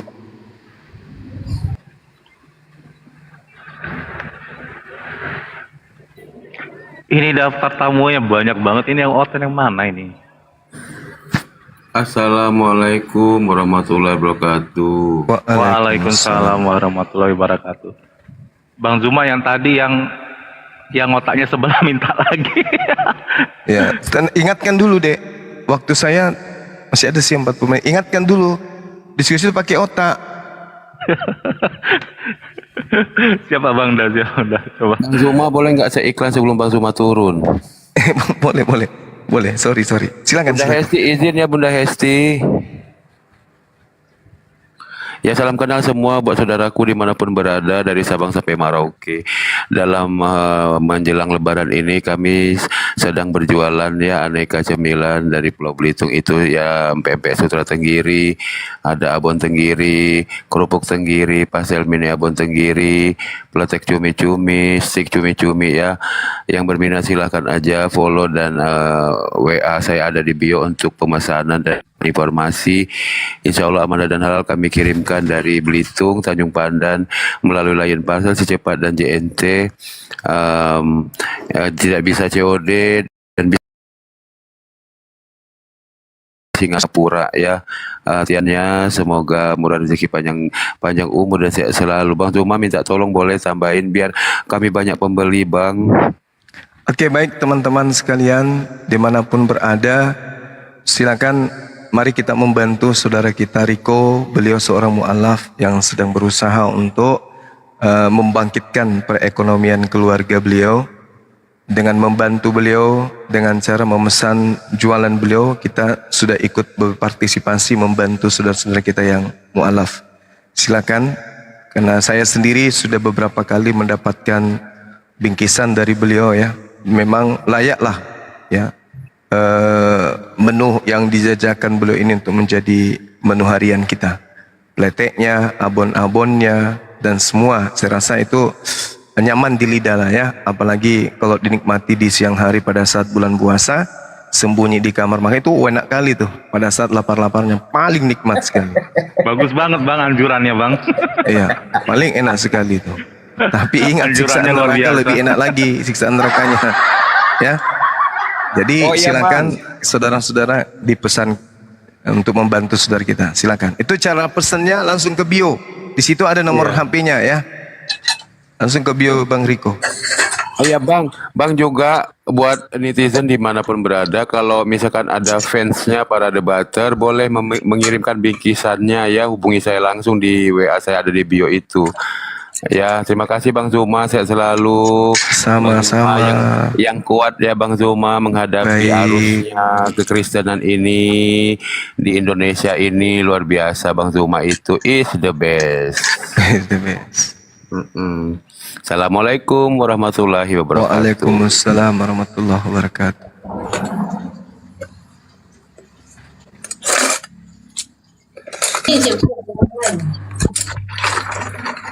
Veronica, selamat sore. Agama apa? Agama Islam. Alah, apa yang mau disampaikan, Bu? Ini Bu, saya mau nyampein. Ini bulan puasa. Suami saya itu ndak puasa, ndak sholat. Itu bagaimana itu Bu menegurnya Bu? Hari-hari ditegur ke dia. Nanti dulu gitu Bu. Jangan ke saya Bu, ke Bang Jumaja. Saya pakir ilmu. Bang Jumaja tanyanya, Teman-teman yang Kristen yang mau diskusi silakan. Nah, yang Kristen, lanjut Bang Juma. Ya, jadi Bapak malas sholat. Ya, sholat malas, puasa juga ndak mau Bang Juma. Alasannya? Alasannya nanti dulu katanya. Mau gimana saya menegurnya Bang Juma? Gimana ya? Ibu sendiri sholat? Sholat. Puasa juga? Udah penuh ini insya Allah sampai penuh sebulan lah. Anak-anak? Anak-anak puasa. Alhamdulillah. Jadi sebisa mungkin langkah pertama itu ciptakan keadaan di rumah itu keadaan Islami. Anak-anak kita itu dididik menjadi anak-anak yang soleh dan soleha. Lakukan rutinitas di rumah. Mumpung bulan suci Ramadan. Usia anak udah berapa tahun? Paling tua 24, paling bungsu 18. 24. Laki? Perempuan. Yang 14 ini Yang laki? 18 perempuan juga, yang tengah baru bungsu. Yang tengah baru bungsu, maksudnya ini apa ini? Yang bungsu baru laki? Iya, yang bungsu baru perempuan, yang tengah baru laki-laki. Oke. Laki-laki ini sudah bisa jadi imam 14 tahun kan? Laki-laki ini tapi dia kerja di Balikpapan.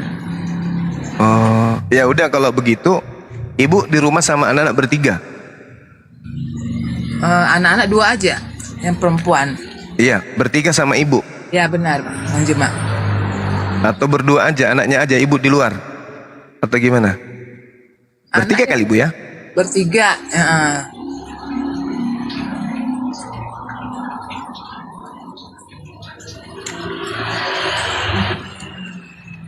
Komen netizen lucu-lucu loh. Komen netizen lucu-lucu di bawah itu. Halo, suara saya kedengaran? Jadi usahakan anak-anak kita ini pada saat ada bapak di rumah bikin kajian ngaji bareng, sholat bareng, bertiga, ibu, anak 2 orang. Gitu. Dari sana nanti ada kesan dari keadaan yang bapak tonton di rumahnya sudah terlihat rumah Islami. Kedua, jangan adakan di rumah pertengkaran, karena itu akan semakin mempersempit kelembutan hati. Jangan bicara dengan nada yang keras. Sering-seringlah membaca ayat suci Al-Quran. Perlihatkan ibu dan anak sholat berjamaah. Diamin aja dulu. Amin. Diamin aja dulu dengan keadaan seperti itu. Nanti ada masa ibu bisa masuk, ayolah Pak, sholat berjamaah. Anak-anakmu ini udah sholat. Tidak bisa dengan kekerasan seperti itu. Kalau boleh tahu Bapak kerjanya di mana Ibu? Bapak aja kerjanya kami jualan aja Bang Juma. Nah, apalagi Bapak sering di rumah kan. Seperti itu. Karena kemungkinan dia tidak sholat, mungkin banyak pikiran itu. Banyak pikiran. Tak ada upaya kita, hanya mendoakan dan memberikan contoh kepada beliau. Mau diajak ke masjid bukan anak kecil. Mau dipaksa dengan dipukul betisnya seperti ini, nggak mungkin. Jadi ya perlihatkan aja contoh yang baik, lalu kemudian selalu kita doakan. Kalau perlu ibu setiap habis sholat cium tangan, habis itu belai rambutnya, dan jangan lupa elus-elus dadanya dari belakang. Sayang-sayang beliau, bisikin kata-kata mutiara, Papa kami sholat dulu ya. Gitu. Insya Allah dengan keadaan seperti itu, rumah dalam keadaan Islami, suami akan terpanggil. Itu adalah salah satu upaya untuk mengajak suami untuk ibadah. Seperti itu, Bu. Jangan malah dikerasin, nanti malah tambah keras. Bisa kira-kira Ibu? Kalau masih ngeyel Bu, kalau masih ngeyel siram air panas. Jangan. Ya, yang itu belum saya lakukan. Masih habis sholat saya cium tangannya, belum pernah saya lakukan. Selesai aja gitu. Cium tangannya, terus kalau ibu lihat kukunya memanjang, Suruh ibu atau salah satu anaknya gantian gunting kukunya. Jemaah. Ya, perlakukan dengan baik. Nanti kalau misalnya sudah diusap dadanya, kemudian rambutnya dibelai. Kalau dia semakin ingkar, misalnya semakin menjadi-jadi, main judi, malah menjadi-jadi, lalu kemudian ringan tangan, malah semakin jadi-jadi, yang tadinya dielus pakai tangan, nanti elus pakai pantat panci. Usir dari rumah ibu. Iya. Kalau ada suami sudah dibaikin, dan mau diajak beribadah kepada Allah, tetapi kemudian dia tidak bisa membimbing kita kemudian kepada hal yang baik menuju kepada Allah, ya sabarin dengan pola seperti tadi. Kalau dia tidak bermaksiat, tidak judi, tidak minum, tidak main perempuan dan seterusnya, lakukan aja terus. Tapi kalau sudah sampai perbuatan-perbuatan kayak gitu, ya elus pipinya dengan pantat panci, ketepak. Yang pulangkan itu, aku ke rumah orang tuaku, gitu. Yang itu memang. Kan itulah aku Bang Juma. Iya, Bang Juma. Iya. Tapi selama karena beliau ini tidak, mungkin karena keadaan rumah tidak mendukung, ya coba ayo mari kita doakan. Kami pun mendoakan semoga suami ibu bisa dilembutkan hatinya kemudian untuk menerima hidayah keislaman. Yang pasti ponaan di rumah ajarin mereka, kita harus kompak nundukkan ayah supaya beliau juga mau sujud pada pencipta, kan gitu. Kalau ibu bisa melucu, kenapa kemudian iblis diusir? Ya, karena iblis tidak mau tunduk kepada perintah Tuhan. Nah, nanti kalau bapak tidak tunduk kepada perintah Tuhan, bapak juga diusir ke neraka. Bapak mau nggak isi ke neraka? Kalau bapak ke neraka, kami di surga, kita nggak sama-sama dong. Nah, bilang gitu. Ajak bercanda beliau, ajak bercanda. Sok tahu lu, kata Bang Juma. Dia jawab, sok tahu lu. Memang begitu abangku. Memang begitu. Tanggung jawab kita sebagai suami adalah menjadi cerminan terhadap istri. Abang beruntung masih punya istri, Bang. Masih ada anak-anak, Bang. Saya masih mau mendidik istri saya, beliau sudah nggak ada, Bang. Kasihan anak-anak saya. Anak-anak saya masih rindu sama ibunya. Mereka masih butuh kompak sama berjamaah sama ibunya. Ibu sudah nggak ada. Abangku ada, istri masih ada, sayang sama ya abang. Bayangkan aja sampai naik ke sini. Tidak gampang orang naik ke sini. Ibu naik ke sini bertanya tentang abang. Wujud bahwa bapak sangat disayang sama suami. Biasanya nih yang terjadi istri suami yang curhat. Istri saya Bang Suma, saya capek-capek kerja. Habis itu lipstiknya 3 cm, bulu matanya 3 jengkal panjangnya, bedaknya itu sampai kayak dempul. Pusing saya Bang, gak mau sholat. Ini justru istri yang memompah kemudian keadaan rumah tangga. Bersyukur Bang, bahagianya abang punya istri kayak ibu ini. Ya Allah ya Karim. Saya misalnya masih pingin berjamaah dengan ibu, nggak ada lagi. Pingin kemudian bersenda gurau bersama, sholat berjamaah bulan puasa sama-sama sahur, nggak ada lagi. Ibu masih ada. Lagian Pak, lagian, tak ada susahnya sholat itu, cuma 5 menit pun paling lama. Iya. Jadi ayolah kita sholat. Mari Pak, kita belajar untuk tunduk kepada Allah. Kita mau hidup berapa lama sih ke depannya? 10 tahun lagi? 50 tahun lagi? Udah pasti, kalau seumuran kita ini 50 tahun ke depan itu agak sulit. Berarti kita menuju kepada ketiadaan. Kalau kita hanya memikirkan duniawi yang kasat mata ini, setelah kita meninggal tak ada lagi urusan dengan dunia.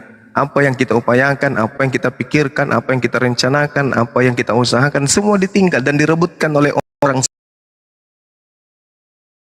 Anak kita paling seminggu bersedih, kehilangan. Habis itu diambil orang, anak diambil orang, harta diambil orang. Lalu kita berurusan dengan siapa setelah itu? Apa urusan kita setelah itu? Nggak ada lagi menghadap ke bumi, nggak ada lagi. Yang kita hadapi ke depan. Lalu apa yang bisa kita upayakan? Di saat anak sedang bersenda gurau dengan suaminya, di saat istri sudah bersama dengan suami barunya, rumah sudah terisi dengan laki-laki lain. Kita apa urusan kita saat itu? Apa urusan kita sekarang yang kita hadapi di dalam kubur? Urusan kita tentang akhirat Pak. Bukan yang apa-apa lagi. Enggak ditanya anakmu gimana di belakang, istrimu kan. Bukan. Kemana kamu pergi setelah kamu dikasih usia sekian tahun? Kamu tidak kujadikan kera, kamu nggak kujadikan sebagai hewan, kamu kujadikan makhluk. Tubuhmu kusetting untuk sujud. Kenapa kau tidak gunakan? Urusan kita ke depannya adalah urusan akhirat, tidak berurusan lagi dengan dunia. Bahkan ketika kita mati pun, nama kita saja sudah jijik sama kita. Sehingga mayat kita itu tidak pernah lagi disebut, mana si Burhan? Sini Burhan kita mandikan. Mari kita kapankan Burhan. Nama kita aja sudah jijik. Hal-hal duniawi sudah jijik sama kita. Mana si Burhan? Mana si Bom-Bom? Mandikan sini. Bom-Bom angkat ke depan. Mari kita solati Bom-Bom. Nggak ada. Yang ada mana jenazahnya? Mana mayatnya? Nama kita sudah tinggalkan kita, Pak. Apalagi istri, apalagi anak, apalagi harta. Apalagi yang membuat Anda duduk merenung di toko dari pagi sampai pagi. Apa yang Anda renungkan itu semuanya akan meninggalkan kita. Kita akan menghadap seorang diri, berlayar di alam barzah dengan sendiri. Tak ada yang bisa kemudian menemani. Ketika kemudian orang sudah meninggalkan kubur, kita berurusan dengan urusan akhirat kita. Apa yang kita bisa pada saat itu? Penyesalan, dan hanya penyesalan. Sampai-sampai ketika Rasulullah mengatakan, andaikan bisa orang yang ada di alam kubur itu teriak minta kembali menjadi batu aja, saking menyesalnya mereka akan minta menjadi batu. Bapak masih dikasih oksigen, padahal yang dikerjakan itu bukan naik gunung, turun gunung, bawa batu, tidak. Hanya mencuci tangan, mencuci kaki, membersihkan muka, membersihkan hati, qalbu, sujud kepada pencipta. Apa susahnya? Apa susahnya? Ayolah, yuk teman-teman, bukan cuma kepada Bapak ini ya, semuanya kita ayo lembutkan hati kita untuk menjadi seorang muslim. Lembutkan hati ini untuk menjadi seorang muslim. Kalau dikatakan calon presiden belum tentu jadi presiden, calon bupati belum tentu, tapi kalau dikatakan calon mayat tidak ada cerita. Coba kita lihat Pak, Ibu, orang yang dieksekusi mati 6 bulan lagi ke depan mati. Apa yang terjadi kepada orang yang sudah mengetahui dirinya mati 6 bulan kemudian? Masih bisa mereka lalai dari ibadah? Tidak. Mereka kalau bisa setiap detik sholat, karena dia sudah tahu 6 bulan lagi ke depan dia sudah meninggal. Maka setiap detiknya dia sholat, Allahu Akbar, Allahu Akbar, Allahu Akbar, Allahu Akbar, Allahu Akbar, Allahu Akbar. Dikasih makanan tak enak lagi masuk di perutnya. Dikasih minuman tak enak lagi masuk di perutnya. Dikasih kemudian susu tak ada lagi yang masuk. Dikasih sate tak ada nikmatnya lagi masuk. Kenapa? Karena hanya ada bayangan-bayangan kematian. 6 bulan lagi coy. Begitu besok seminggu, aduh 5 bulan lagi 3 minggu. Seminggu lagi, aduh 5 bulan lagi 2 minggu. Seminggu lagi, bergeser lagi ke depan, aduh 5 bulan lagi seminggu. Habis itu 5 bulan lagi, 4 bulan lagi 3 minggu, 3 minggu lagi, 2 minggu lagi. Detik-detik akan sampai kepada hari di mana kita akan dipanggil oleh Allah. Itu akan sampai kepada kita semua. Karena tanda-tanda kematian itu adalah hidup.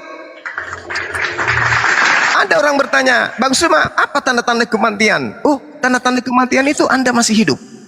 Kalau Anda masih hidup itu berarti tanda-tanda kematian ada pada diri Anda. Hati-hati. Loh, bagaimana caranya supaya ada tanda-tanda kematian itu sama saya? Jangan hidup, mati sekarang. Maka tanda-tanda kematian itu segera tidak ada. Nah, beruntunglah mereka yang diberikan waktu 6 bulan eksekusi mati, beruntung. Karena mereka masih kesempatan untuk bertobat. Ya kita, iya kalau 6 bulan. Nah kalau sebentar, tiba-tiba kita nyebrang, gara-gara panu aja orang bisa meninggal. Nyebrang ke apotek, beli Kalpanax, digilas sama mobil truk, matinya kenapa? Gara-gara panu. Loh kok bisa? Nyebrang beli Kalpanax, ditabrak mobil truk, mati. Kita nggak tahu. Makanya kita harus bersedia. Selayaknya orang yang bersedia yang mengetahui 6 bulan lagi ke depan dia meninggal. Lah kita nggak tahu apa-apa, duduk dengan santainya. Ada panggilan Allahu Akbar, Allahu Akbar, EGP. Hayya 'alas shalah. Uclu EGP. Derita loh. Padahal ingat, kita manusia itu di dalam kehidupan kita ada 2. Ketika kemudian kita sholat, maka roh kita itu akan bercahaya. Tapi ketika kita tidak sholat, roh itu ibaratnya apa? Dia ada di sudut, di pojokan bangunan, sedih dia, merenung dia di situ. Waduh, kenapa saya dimasukkan ke jasad yang membangkang kepada Tuhan? Roh itu begitu. Kenapa roh ini seperti itu? Karena roh tahu alam roh itu mengerti dia. Maka orang yang berjalan ke tempat ibadah, rohnya bercahaya. Tapi orang yang tidak pernah ibadah, rohnya menangis, merintih rohnya itu. Tapi kita nggak tahu kenapa, karena kita bukan dimensi roh, tapi roh kita itu menangis. Melewati waktu sholat, roh menangis. Waktu sholat lagi, roh kita menangis. Kenapa jasad ini begitu berat untuk tunduk kepadamu? Nah, tapi orang-orang yang sholat, rohnya bercahaya dia. Sampai pada masa kemudian mereka meninggal, orang sudah pulang, roh itu datang kemudian. Lalu yang pelaku keingkaran ditanya, kamu itu siapa? Ketika aku di dunia, aku tidak pernah melihat makhluk sehina kamu, seburuk kamu, sejelek kamu, sebusuk kamu. Roh itu berkata dengan sedih, wahai si fulan, akulah kamu. Kamu yang membuat aku seperti ini. Akulah amalanmu. Dan aku diperintahkan menemanimu sampai kiamat datang. Na'udzubillah min dzalik. Dalam keadaan gelap gulita, sempit, tak ada siapapun, hanya ditemani makhluk yang seangker-angkernya yang tidak pernah kita lihat. Mungkin saingan angkernya Pak Bom-Bom aja kali. Angker seangker-angkernya. Berdua aja di situ dalam keadaan gelap. Bayangkan itu. Tapi sebaliknya orang yang beriman, begitu orang-orang datang makhluk yang indah, cantik, harum, mewangi. Ente siapa? Kenapa kamu bertanya? Aku adalah amalanmu, aku adalah sholatmu. Aku diperintahkan oleh Allah menemanimu hingga kiamat datang. Masya Allah. Makanya dikatakan tidurnya seperti tidur pengantin. Berdua di dalam ruangan yang adalah taman-taman surga. Dengan makhluk yang begitu cantik, yang begitu indah menemaninya. Hati berbunga-bunga, bahagia dia. Orang hidup masih miliaran tahun ke depan, dia berasa hanya semalaman di dalam kubur. Tiba kiamat. Kenapa? Karena beliau ditemani amalan baik. Nah inilah saudara, mungkin sekelumit nasihat untuk saya utamanya, dan untuk siapapun yang membutuhkan nasihat-nasihat seperti ini. Mudah-mudahan saudara kita Bapak ini setelah mendengarkan ini, sudilah kiranya kemudian untuk ibadah sujud kepada Allah, berpuasa. Seperti itu Bang.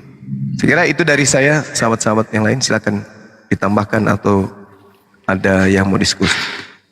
Mantap penjelasannya. Semoga bermanfaat ya Bu. Ya, makasih Bang Juma. Ya, sama-sama Ibu. Tapi sebaliknya, orang yang suka makan babi, denang kanakan niwejen dek tapana, asurimun rimati alengi bekas apa air apa itu cuma dikasih. Ya kayak gitu-gitulah ya teman-teman. Sering-seringlah kena air wudhu gitu loh. Jangan sampai nanti di sana bukan lagi air wudhu yang bersih dikasih. Waya geroh. Air tinja mendidih. Iya, air tinja mendidih dikasih. Ya si Bom-Bom suka makan babi. Gitu. Sob Katul suka nginjak Al-Quran. Ya, nanti di sana juga lehernya diinjak-injak kan gitu. Kalau diinjak masih mending banget. Tidak bisa dibayangkan siksaannya begitu. Kata dia nginjak Al-Quran itu kan cuma benda mati katanya. Kalau benda mati doang bisa menimbulkan apa ya, perselisihan tajam nih, toleransi hilang. Orang kalau ngambil kitab suci orang lain itu juga benda mati kan gitu, sama-sama. Ngeri sedap. Itu sih Ibu, semoga suami Ibu dalam keadaan sehat walafiat. Kita di sini mendoakan semoga bisa menjadi imam sholat. Bukankah di rumah itu laki adalah imam segalanya? Banyak diterangin ke dia dong, suami itu dimintai pertanggungjawaban atas istri dan keluarga. Ini malah kebalik loh, gitulah. Nah ini perlu nih dijelaskan ya Bu ya. Jangan sampai suami Ibu lalai loh, bahwa dia itu pemimpin di rumah, dia itu presiden di rumah. Jadi sepanjang dia perintahnya baik, harus wajib diikuti gitu suami. Tapi kalau begini jadinya nggak mau sholat, ya itu tadi pakai pendekatan ada kisah perempuan dulu itu berhasil kok itu Bu. Caranya adalah setiap kali dia minta jatah diulur-ulur Bu, suruh sholat dulu. Kalau dia minta jatah preman nih di rumah, Bu, iya Pak, ayo dong. Tapi saya mau Bapak wudhu dulu sholat. Nah gitu. Itu kira-kira ya Bu. Kira-kira masuk akal nggak tuh? Masuk akal juga Pak. Ah? Itu kunci utamanya Pak. Iya. Kasih syarat dulu aja, suruh sholat dulu baru boleh kasih jatah. Kan nggak berdosa kan Pak ya? Ya enggak lah Bu, kan misalnya malam nih minta jatah, suruh sholat isya dulu. Iya Pak. Ya kalau sore sore suruh sholat asar dulu gitu. Kalau siang-siang tunggu deh suruh sholat duhur dulu. Nah, apalagi subuh-subuh, tar dulu Pak, subuh dulu gitu. Kira-kira begitu Bu.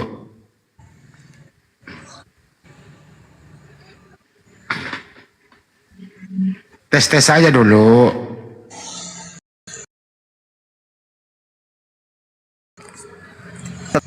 Slow bener kata teman di bawah, slow.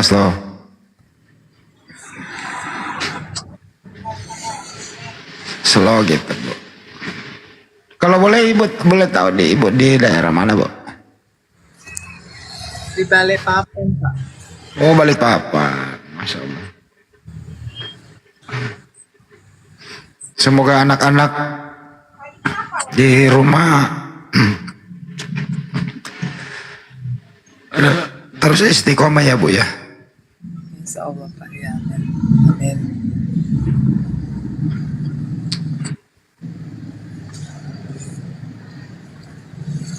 Ya buset di bawah suruh ganti suami.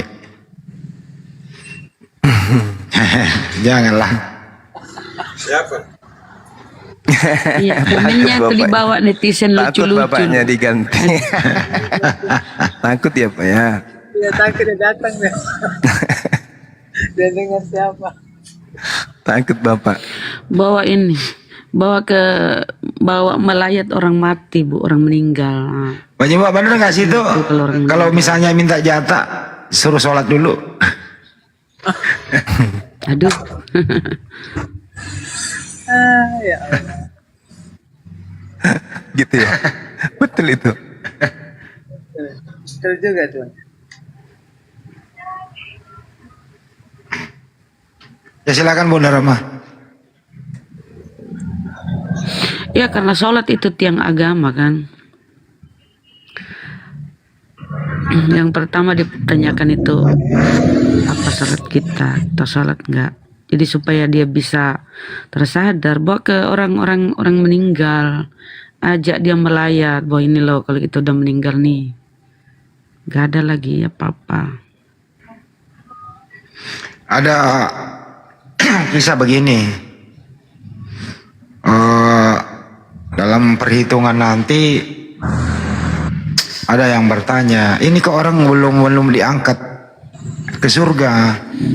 Saya saksinya waktu dia hidup itu orangnya baik, suka bersedekah, pokoknya baik gitu loh. Selama hidupnya suka nolongin orang, apapun itu gitu loh. Kenapa belum diangkat ke surga?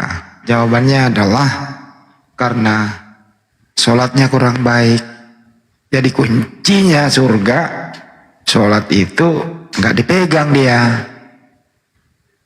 Gitu kira-kira Bu. Jadi ya benar kata Bunda Rama, sholat itu kunci segala-galanya gitu. Jadi kalau nggak pegang itu gimana gitu.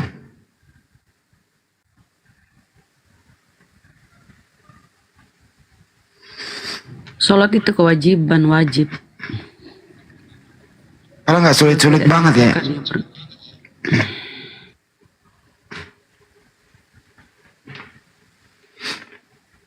Padahal kalau udah sebentar lagi nih kan di Makassar nih misalnya ya, udah dengar azan Allahu Akbar, Allahu Akbar, langsung kita buka puasa dulu seteguk air putih.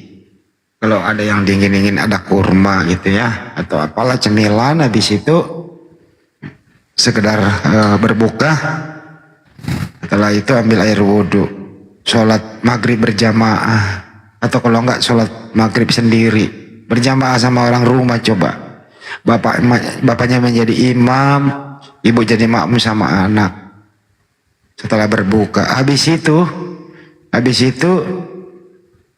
sholat maghrib, pergi ke ruang makan, lanjut lagi makannya gitu, sambil santai gitu.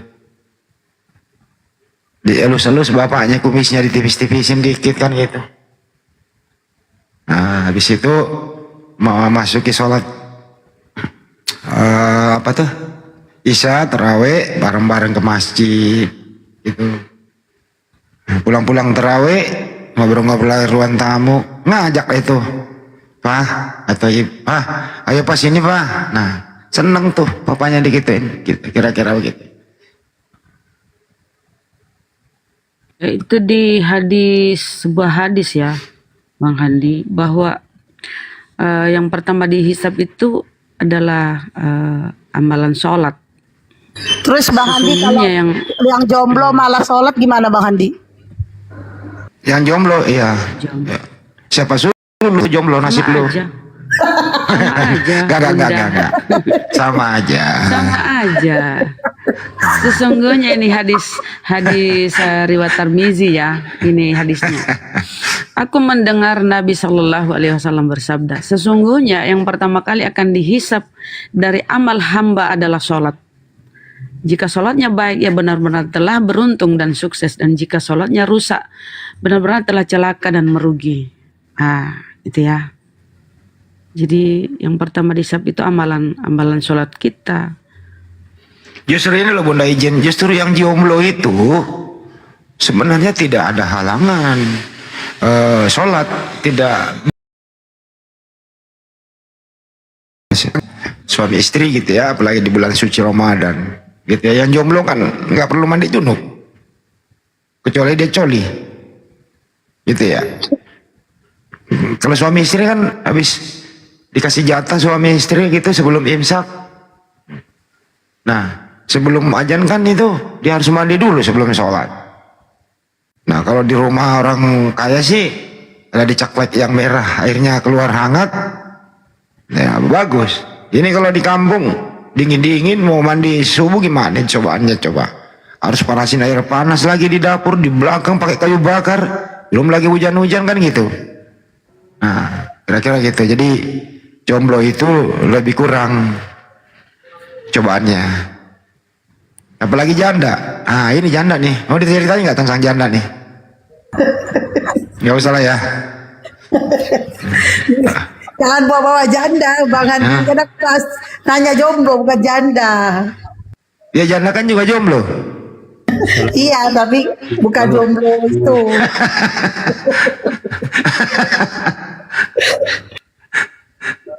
Udah Bang Handi, tadi ini sapa dulu Bang Handi. Ya, Abu Jar, selamat sore. Agama apa Abu Jar? Assalamualaikum warahmatullahi wabarakatuh. Agamanya apa Bang? Muslim Bang, Muslim. Waalaikumsalam warahmatullahi wabarakatuh. Ya, apa yang mau disampaikan Bang? Enggak, saya cuma mau nanya, Bang Juma, apa kabar Bang? Baik, alhamdulillah, masya Allah. Terima kasih. Ini saya akan di Mahmud dari saya yang biasa ikut debat di grup WA.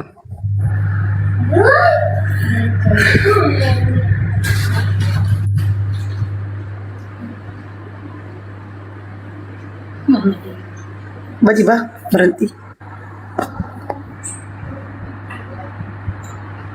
Lanjut Pak Abu, lanjut.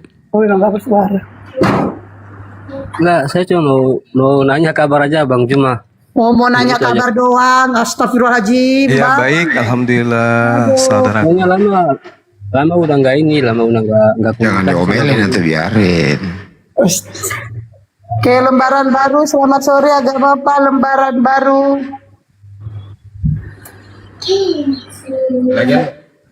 Agama sore. Assalamualaikum. Ini ada marga Sialagan ini mau ingin menguji orang kita di Komal. Ya silakan orangnya aja yang bersuara langsung ke Bang Juma. Menguji, buset. Iya, dia orang Kristen Ini Sialagan kan ada orang marga Sialagan ini. Nah, kalau saya Islam saya ini ada marga Sialagan. Ayo coba aja ngobrol sama Bang Juma Sialagan, silakan. Waktu Datuk tadi persilakan. Signalnya merah itu.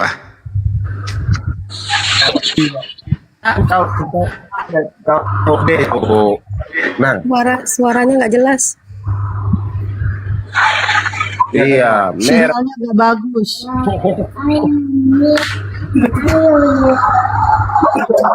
Oh, sinyalnya pun gak bagus. Hesti ada bom-bom tuh di bawah, Pak Hesti. Sinyal. Bukan. Sinyalnya gak bagus, bukan bom tuh KW. Oh ya. Kok dia nanya, lanjut diskusi kah gitu? Bukan, bom gini hari ini. Kalau gini hari jam-jam segini ya, itu lagi nyari babi di hutan. Bang Hadi. Ada Kalau dia bom minta Dia cari minta dia cari temannya ya. Dia Kagak cari temannya percaya. di hutan. Kagak percaya. Bom bener ini serius. Kalau gini hari itu dia ke hutan nyari babi. Coba naik Cewek. Temannya ya. Coba naik. Assalamualaikum. Nah nanti jam-jam 10 malam itu baru nongol. Makanya mukanya itu kayak babi kalau balik. Habis ketemu temannya gitu loh. Bang Hadi, aku tanya Sabar dulu ya. Sabar, selamat sore, agama apa? Agama mau tanya pada Bang Juma ini kalau diperbolehkan. Agamanya mau tanya Bang Juma. Agama tanya Bang Juma. Bang Juma, agama si Sabar apa, Bang? Udah aku tanya Bang Juma, kata Bang Juma itu gak bersuara cepet. Agamamu kok tanya Bang Juma, emang Bang Juma tahu agamamu? Agamamu apa Bang Sabar? Sama saja anggapnya Islam. Kamu dia anggap kacau ini. Parah. Islam. Ada banyak masalah. Dulu teman saya bertanya pada Bang Juma, ini saya mau klarifikasi pada Bang Juma. Boleh tidak Bang Juma? Boleh Kalau Bang. banyak masalahmu, Bang, jangan bawa ke sini masalahmu. Salah kena agama. Ntar dicukur sama Bang Juma. Bang Juma, dulu itu ada teman saya itu yang mengatakan tentang seseorang agama Islam yang bekerja di perusahaan Kristen ya Bang ya. Iya. Itu katanya Bang Juma, kesimpulannya Bang Juma itu sudah tidak orang itu sayang itu sudah. Kok bisa? Nah ya kesimpulan Bang Juma gitu. Di mana itu? Itu kan akan naik kok. 5 hari yang lalu Bang. 5 hari yang lalu itu teman saya menanyakan itu. Nah, terus? Saya kan jadi pengajar di sekolah swasta, sekolah Kristen. Lah kebetulan saya Islam Bang. Iya. Saya Terus? Islam. Selama 17 tahun, 20 tahun saya menjadi panitia Natal Bang. Tapi setiap harinya saya menjalankan sholat Bang. Iya. Panitia Natal juga. Tapi ketika pagi itu renungan juga memakai renungan agama Kristen, pulangnya juga gitu. Katanya saya sudah tidak beragama Islam ya. Kenapa bisa? Oh, gini Bang. Dia ini panitia Natal. Panitia Natal 20 Tapi tahun. dia tetap rajin sholat. Apakah kata Bang Zuma katanya beberapa hari yang lalu tuh dia sudah Kristen? Apa benar gitu Bang ya? Sabar. Iya, katanya gitu. Ya, jadi ada beberapa hal yang perlu dipertimbangkan pekerjaan Bapak ini. Yang pertama, di sana terjaga kehormatan Bapak sebagai seorang Muslim. Yang kedua, pekerjaan Bapak itu pekerjaan yang dibenarkan menurut Islam. Misalnya bukan tempat judi, bukan tempat maksiat, dan seterusnya. Lalu kemudian apa lagi? Mengerjakan sesuatu yang halal menurut Islam. Misalnya bukan membuat khamar, membantu jual khamar, dan lain-lain. tidak menjadikan bersentuhan langsung dengan hal-hal yang najis, misalnya babi, ya, memasak babi, memotong babi dan seterusnya. Lalu pekerjaan bapak itu tidak menjadikan bapak menyebabkan meninggalkan kewajiban, misalnya sholat, puasa dan seterusnya. Dan pekerjaan ini bukan yang menjadikan terendah di hadapan orang kafir, misalnya saudara memandikan orang kafir, menceboin orang tuanya dan seterusnya.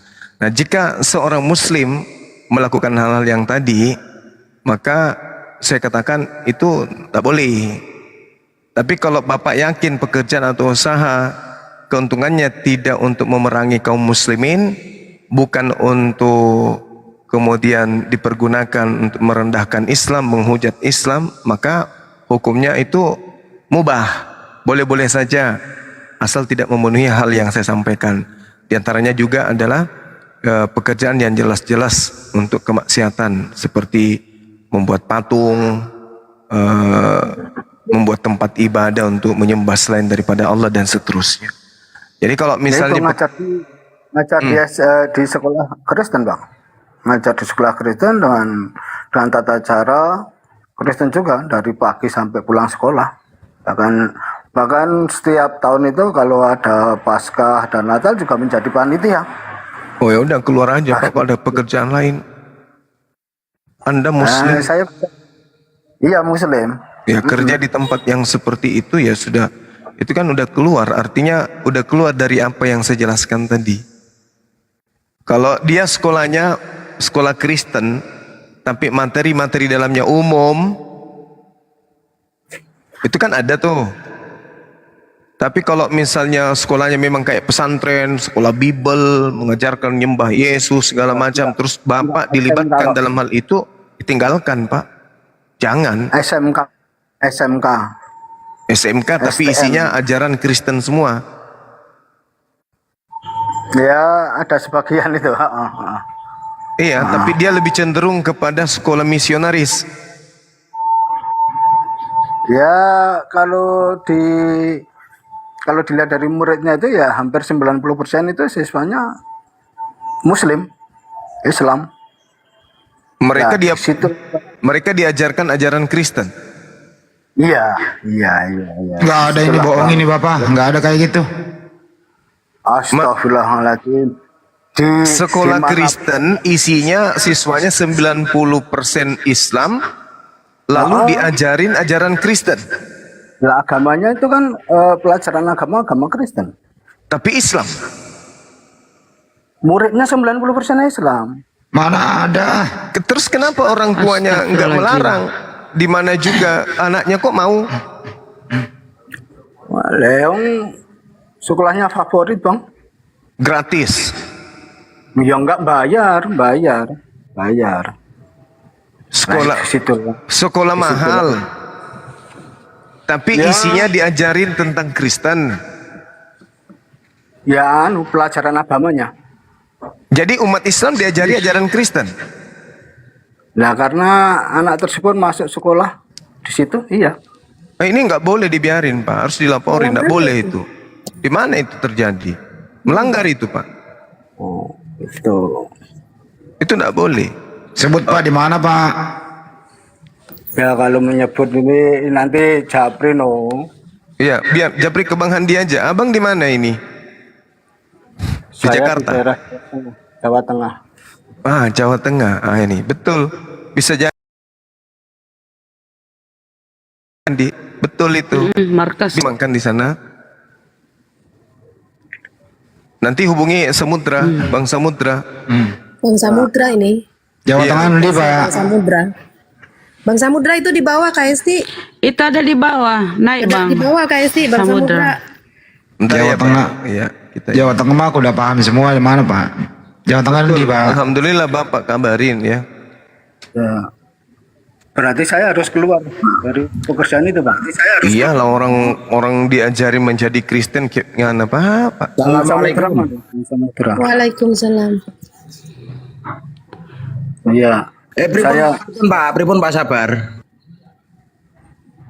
Bentar saya ikut Saya tak turun, tak menghubungi Bang Samudra ya.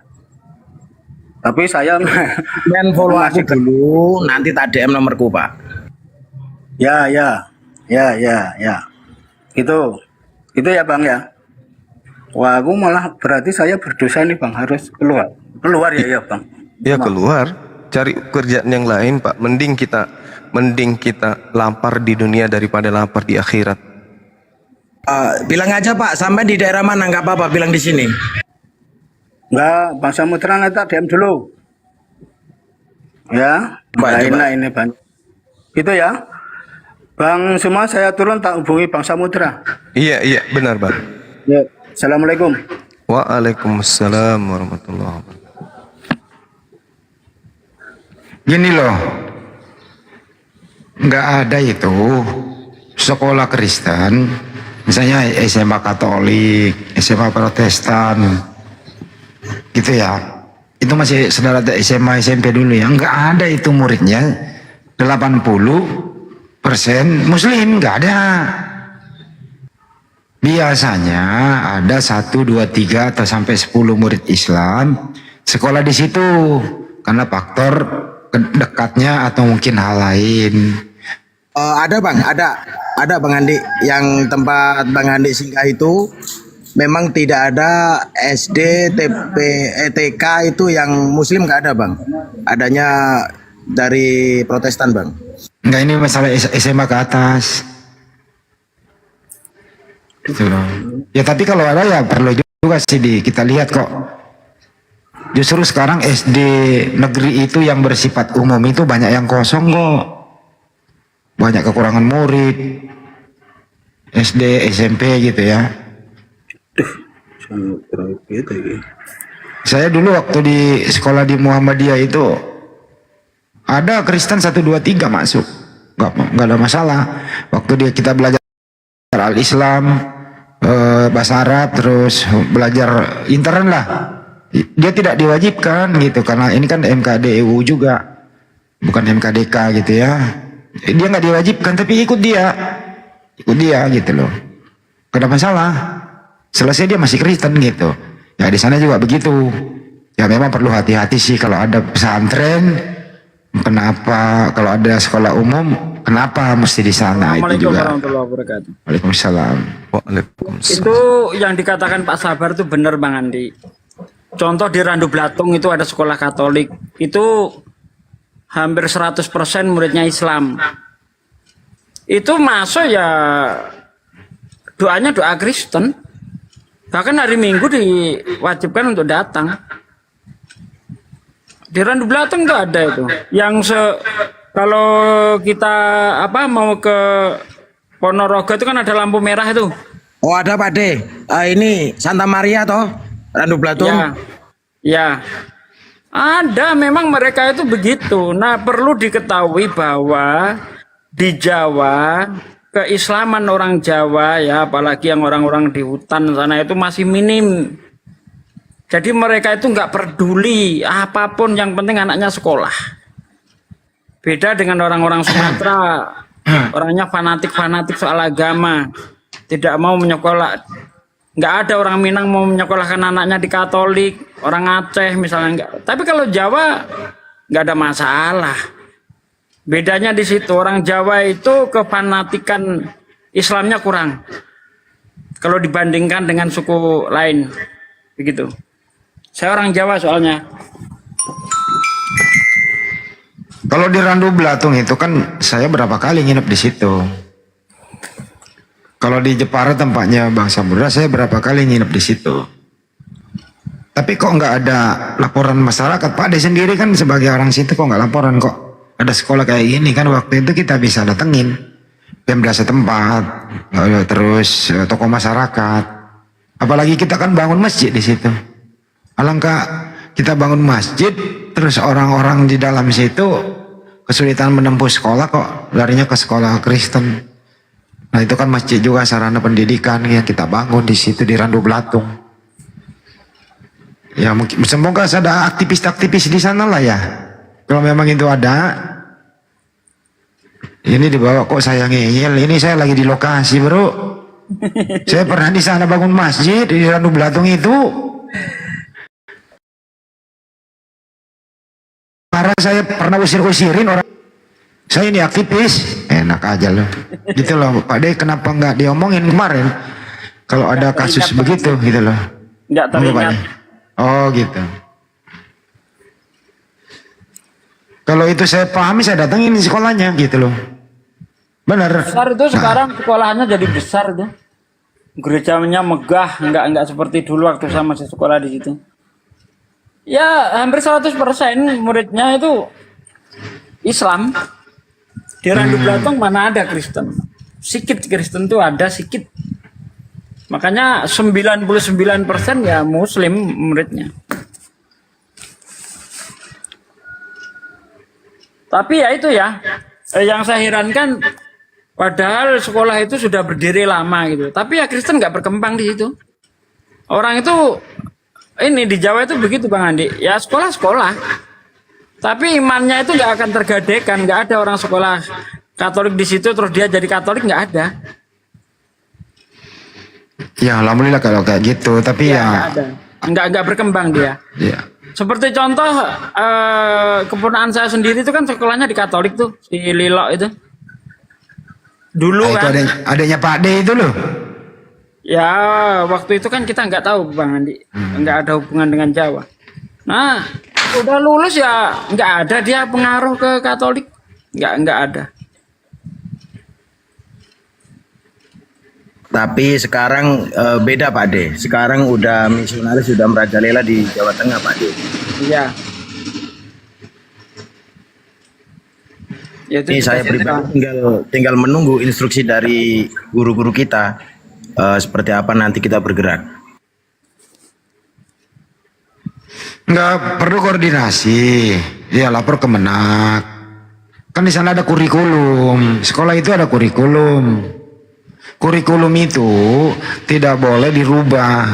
Kurikulum dari Kementerian Pendidikan dan Kebudayaan. Semua sekolah wajib mengikuti kurikulum itu.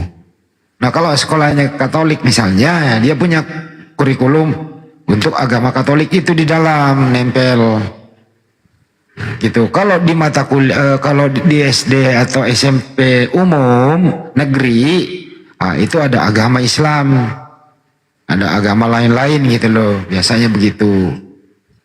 Nah tapi kalau misalnya SMA Katolik lah contoh, di dalamnya Muslim semua, terus dia nggak mengikuti kurikulum dari Kemendikbud misalnya, nah itu melanggar. Atau dia membuat kurikulum sendiri khusus untuk misionaris, nah itu melanggar. Itu maksudnya. Oke, paham sampai sini ya. Ya makanya perlu teman-teman yang menanyakan itu sebelum terlambat. Kalau saya tahu kemarin itu benar Pak De, saya datangin. Benar. Kebetulan saya tahu dalam hal ini seperti mana kurikulumnya apa segala macam. Gitu Pak De.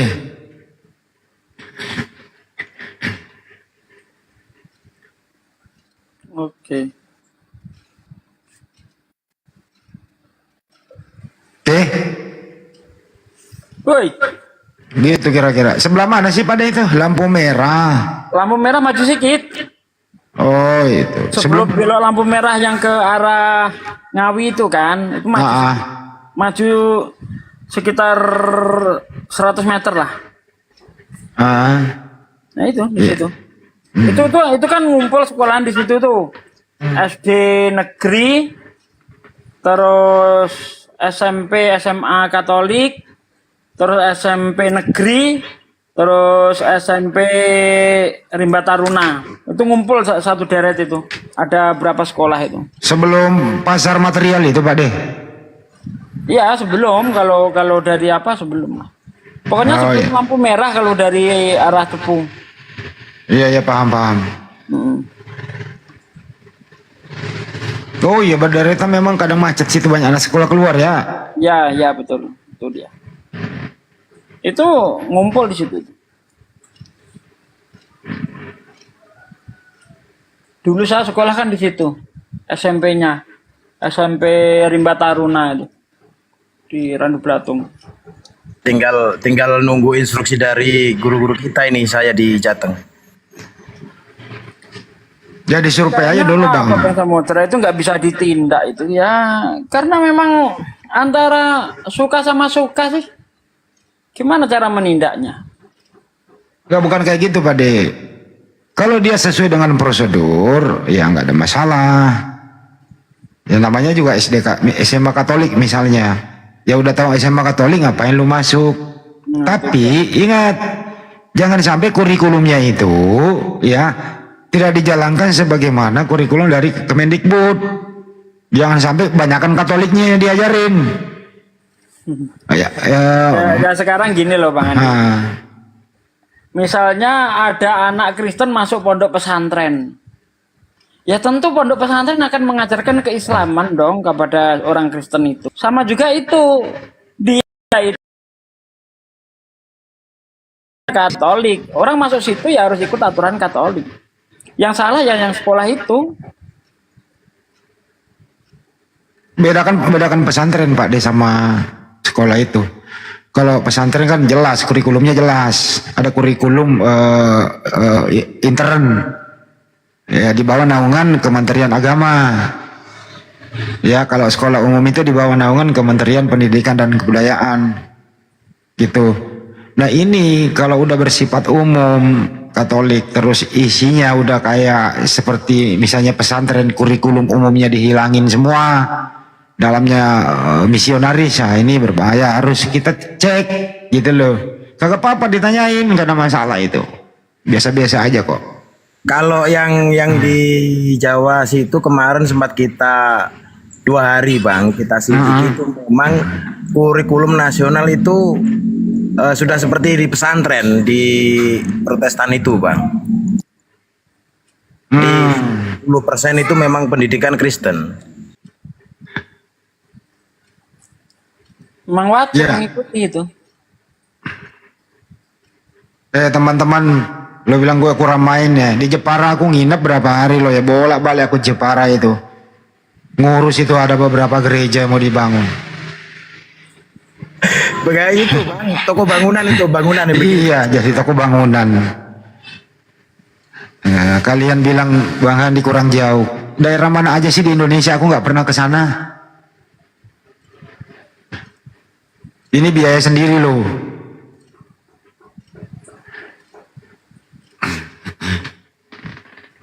Kurang jauh apa? Yang paling penting itu ya menyadarkan saudara kita sendiri itulah. Kalau ada sekolahan negeri ngapain harus ke Katolik kan gitu. Ya itu juga.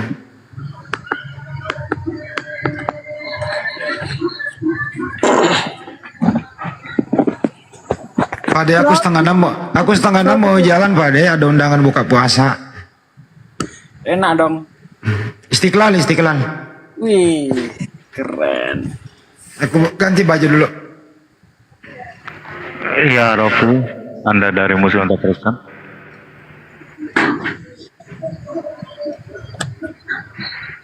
Suaranya tidak ada. Ya, selamat sore. Selamat sore. Anda dari Kristen? Katolik. Ya, apa yang dipertanyakan? Baik, yang tadi sudah dibahas tentang sekolah-sekolah itu, tadi saya ikuti. Biasanya di sekolah Katolik itu, ini yang saya alami ya. Biasanya kalau muridnya, kalau kebanyakan pasti ada guru agamanya tersendiri untuk agama itu tersendiri.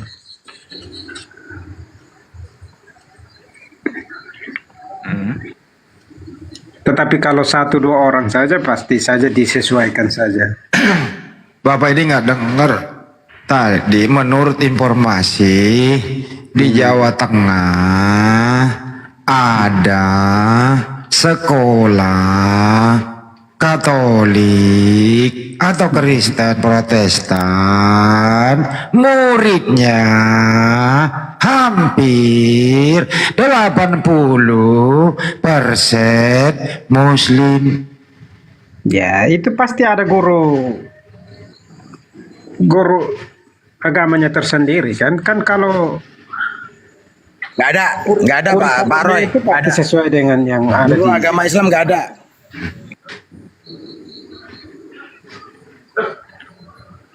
Kalau guru agama Islam lebih banyak, artinya menjadi bukan lagi SMA Katolik, jadi SMA Islam jadinya, karena ustaz-ustaz pada masuk ngajar, orang 80% muridnya Muslim.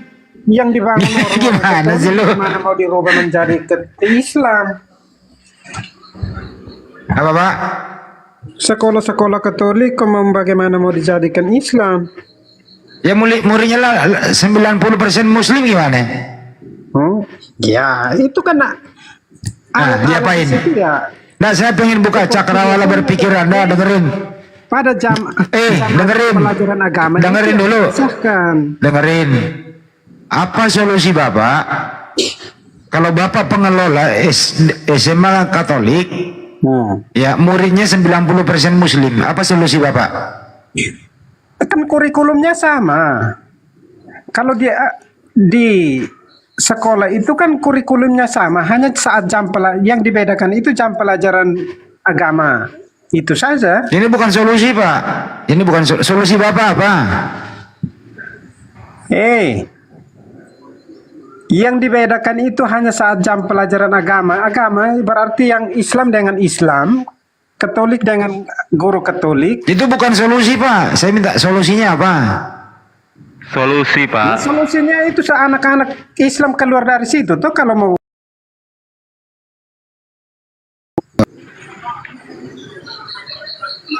Bapak nggak bisa solusi, ya udahlah. Solusinya gini loh Pak, sebagai contoh kecil solusinya gini Pak. Mau diislamkannya mau Apa kalau sudah muridnya Muslim semua, apa waktu masuk sekolah pagi-pagi baca Al-Fatihah? Itu solusi Pak. Lantaran sudah Muslim semua.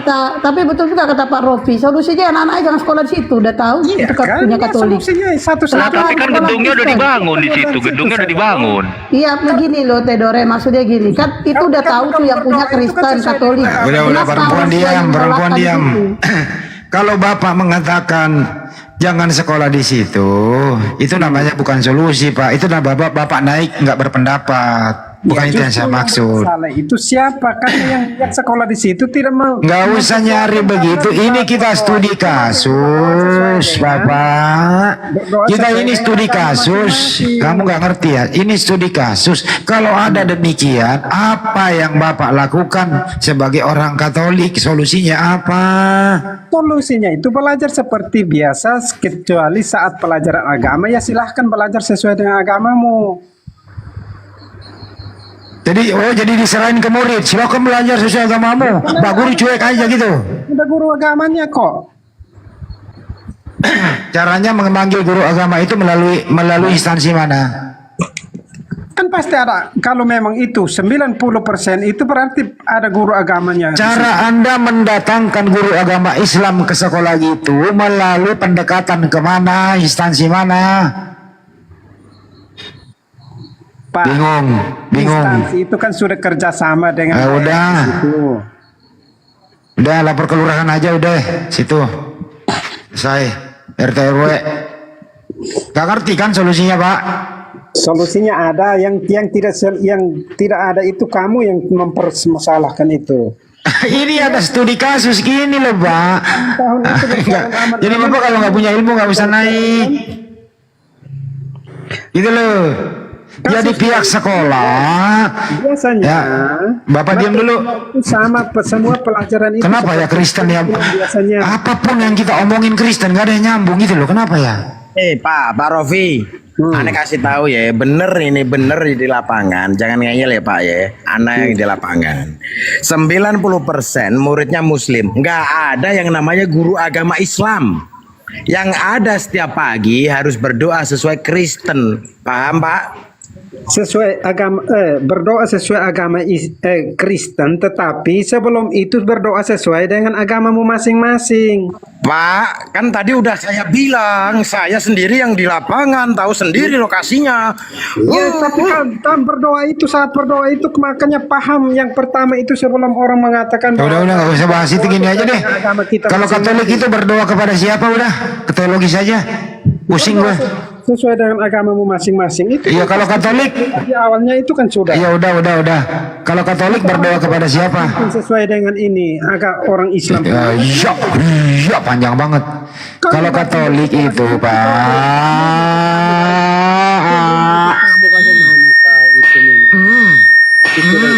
Jangan naif. Sengaja. Masa kau sebagai tamu kok harus tuan rumah yang ikuti kau? Pak Robli, kalau Katolik itu berdoa kepada siapa, Pak? Allah kan? Loh, kok Allah? Emang Allah siapa? Allah nenek moyang lo. Emang ada Allah di Bible Anda, Pak? Iya, memang ada. Enggak ada, Pak. Enggak ada Allah di Bible-mu. Nah, justru kau yang otak kosong itu. Loh, kok marah? Masa orang Katolik tidak berdoa kepada Allah? Allah itu adanya di Islam, Pak. Itu sembahannya umat Islam. Jangan itu Tuhan itu jangan buat supaya untuk jadi kau punya milik. Loh, nama Tuhan Pak Robli siapa nama Tuhan Anda? Tuhan Allah. Oh, bukan Yesus. Hah? Yesus Tuhan Allah itu toh? Nenekmu kiper lah. Wah, kau. Anak Maria kok Allah gitu? Itu anak orang, Pak. Yesus itu anak orang. Wah, itu menurut kau. Loh, emang Yesus bukan anak orang? Ya, menurut kamu kan anak orang. Terus Yesus anak ayam, bukan anak orang. Pak Robli, Yesus itu anak orang apa anak ayam? Masalahnya Enggak, Yesus itu anak ayam apa anak orang? Maksudnya, tapi kalau kami berpatok pada Tuhan Yesus itu masalahnya di apa? Enggak, saya tanya, Yesus itu anak orang apa anak ayam? Menurut kamu? Anak orang, Pak. Anak ayam. Lalu? Kenapa Anda tadi marah kau bilang anak orang? Anak orang. Lalu masalahnya di mana itu? Ya artinya Tuhanmu anak orang. Ya tidak apa-apa. Ya kenapa lu menyebut Allah itu Tuhanmu ternyata bukan? Dia adalah Allah itu sendiri. Ya Tuhanmu itu Yesus. Ya, tidak menjadi masalah kan? Bukan Allah Tuhanmu. Dari mana Katolik menuhankan Allah? Jangan niru-niru, Pak. Tuhan Anda itu Yesus, anaknya Maria. Aduh, kasihan. Lo yang Anda kasihan itu lo. Ke-Islaman. Anda menuhankan anak orang, tapi di tempat umum Anda misionaris. Tuhan kita sama Allah. Padahal pelaksanaan sehari-hari Tuhannya anaknya Maria. Ini kan namanya nggak jujur Bapak ini beribadah, beragama. Nggak jujur Anda, membohongi kata hati. Kami kenal bahwa Allah Bapa di surga berdoa melalui perantaran Yesus Kristus. Oh, Allah Bapak di surga berdoa. Oh, mulai. Loh, kok Bapak di surga berdoa?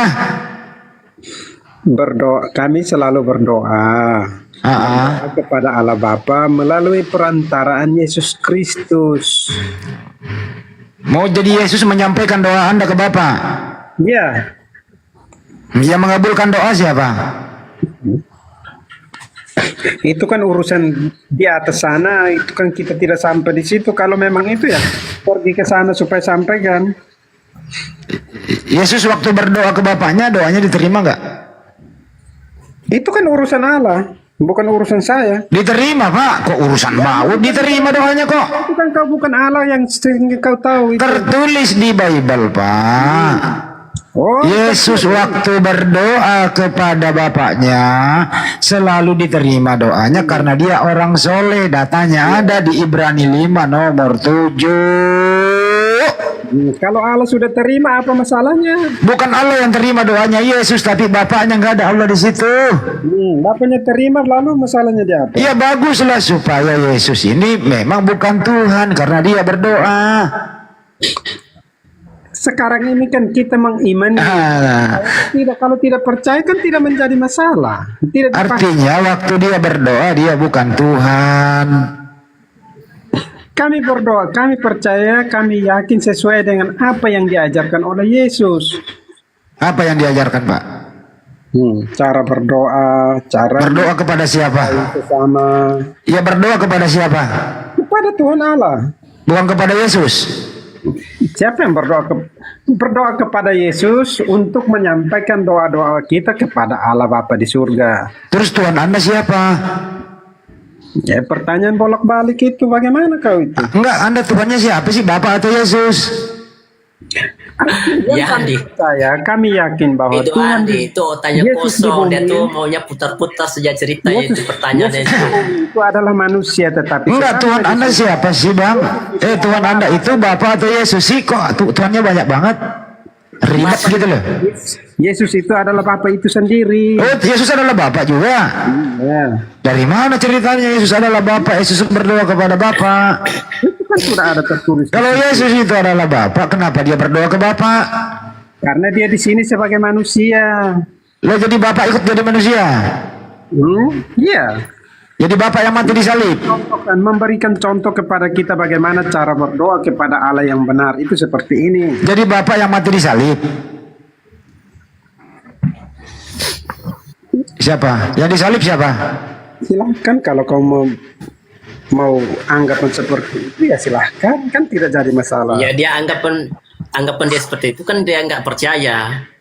Kalau kamu tidak percaya dia bahwa dia ini bukan masalah percaya nggak percaya, Pak. Ini nggak logis Anda ini. Kenapa lu harus nanya? Yesus adalah Bapak itu sendiri.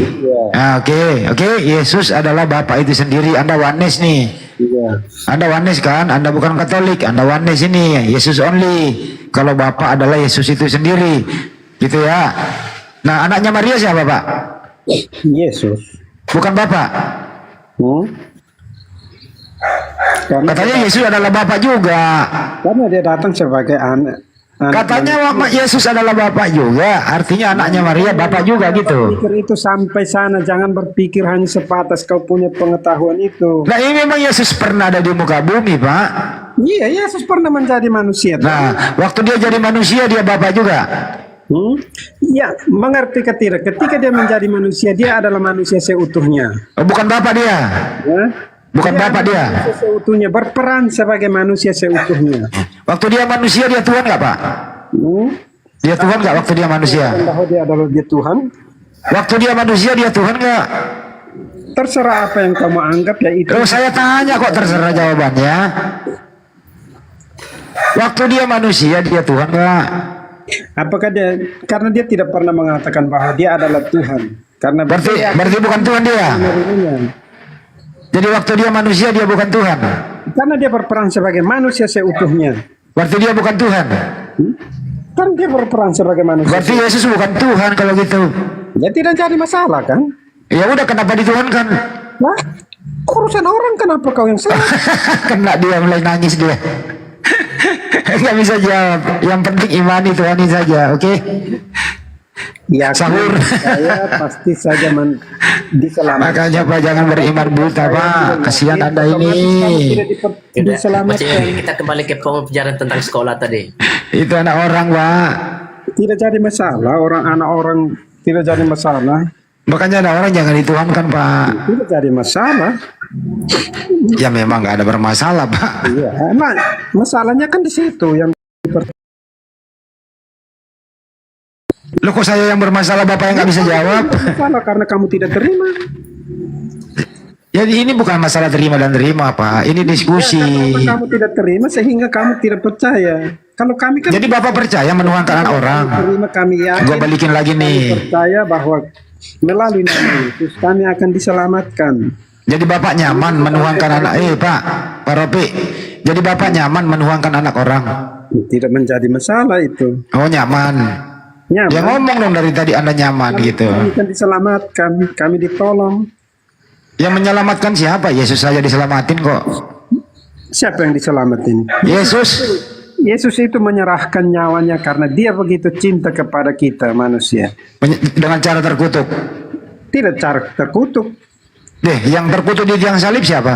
Itu kan terkutuk karena kita untuk menyelamatkan dia. Siapa yang Siapa yang terkutuk karena kita? teman macam apa yang seperti Iya, siapa yang terkutuk karena kita? Siapa? dia menerima? Siapa yang terkutuk karena kita? Siapa? Kita yang terkutuk, bukan dia yang terkutuk. Oh, berarti kalau bukan Yesus yang terkutuk, berarti Yesus nggak digantung dong di tiang salib. Maksudnya? Terkutuklah orang yang digantung di tiang salib. Aduh, tidak terkutuk. Aduh, Baca datanya, baca Galatia 3:13. Baca. Sebelum kau berbicara, baca data dulu, buka. Menebus kita dari kutuk hukum Taurat dengan jalan menjadi kutuk karena kita. Sebab pada tertulis, terkutuklah orang yang digantung di tiang salib. Siapa itu yang terkutuk? Kan sebelumnya itu yang Siapa itu yang terkutuk? sebelum itu kan kita terkutuk. Siapa itu yang terkutuk digantung? Anda nggak digantung. Anda nggak pernah digantung. Yang pernah digantung di tiang salib Yesus, Tuhanmu. Jangan kemana-mana Anda ngomong. Makanya satu-satunya Tuhan di muka bumi ini yang pernah digantung di tiang salib Tuhanmu. Iya. Terkutuk nggak dia? Untuk menyelamatkan manusia. Iya, terkutuk atau tidak? Dia terkutuk karena kita. Udah akui dia terkutuk. Udah selesai. Susah amat sih lu bahasa Indonesia. Tidak jadi masalah. Jadi satu-satunya Tuhan yang pernah digantung di tiang salib terkutuk adalah Tuhanmu, bro. Nangis kan? Nangis. Nangis meratapi Tuhanmu. Tidak menangis. Nangis kan? Nangis kan? Hancur sudah kan? Kalau begini. Mana ada Tuhan terkutuk? Tuhan itu dia rela jadi manusia seperti itu. Ya terkutuk. Hancur, Pak, hancur. Kasihan kau. Kasihan bagaimana? Justru kau yang kasihan. Udah terkutuk. Aduh, Masya Allah. Na'udzubillah min dzalik. Kok ada orang kayak gini imannya ya? Iman kami itu jelas mengimani Yesus, bukan raba-raba. Parah, Pak. Parah, Pak, iman Anda, Pak. Jalan kami itu sudah jelas. Kalau begitu Pak Ropi, siapa yang ngutuk Tuhan Anda? Siapa yang ngutuk? Ya orang-orang seperti kalian. Waktu itu kan tidak percaya. Saya belum ada waktu itu, Pak. Kok saya dituduh? Ya, keturunannya di kamu. Kok saya di zaman itu siapa yang ngutuk dia? Yang ngutuk itu kan orang-orang. Ini kamu ini benar-benar saya belum lahir di zaman itu. Kalau udah saya yang kutuk. Keturunannya itu turun di kamu. Orang nyaman. Kopior bener nih Bapak. Yang kutuk Tuhanmu adalah tentara Romawi, Kayafas, Yudas, Iblis. Iya, yang turunnya ada di kamu. Loh, kok ke saya? Iya kan? Ini orang nggak bener ini. Orang dia yang mengimani, dia buang ke kita. Gimana kamu ini? Orang Bapak udah mulai gila ya? Sudah Bang Andi. Udah mulai gila itu admin itu. Tidak terima dia. Jangan diterusin toh, sudah. Tetap menolak dia. Padahal kok larinya ke saya, Pak? Dituduh. Dia datang kan untuk kamu. Loh, kok untuk saya? Apa hubungannya Yesus mati disalib untuk Muslim? Kok larinya ke Muslim? Dia datang untuk semua manusia. Kenapa larinya ke Muslim, bro? Ini orang gila ini satu ini. Bingung, Pak? Kalau udah bingung, Pak, mati dulu sana, Pak. Jangan sembarang. Dia tidak pernah menyebutkan Muslim. Kenapa larinya ke sebuah, Pak? Orang gue belum lahir waktu itu, Pak. Kalau memang tidak untuk Muslim, kenapa kamu repot-repot untuk membahas? Kenapa larinya? Yang mengutuk Tuhan Anda itu adalah Paulus yang menulis surat. Siapa yang bilang Paulus mengutuk? Yang nulis surat itu siapa? Kamu sembarang saja. Nah, yang nulis Galatia siapa, Pak? Paulus itu menyampaikan apa yang dia saksikan tentang Yesus. Paulus menulis itu informasi dari mana? Informasi yang dia saksikan. Dia menyaksikan apa? Tentang Yesus. Emang Paulus ada waktu Yesus disalib?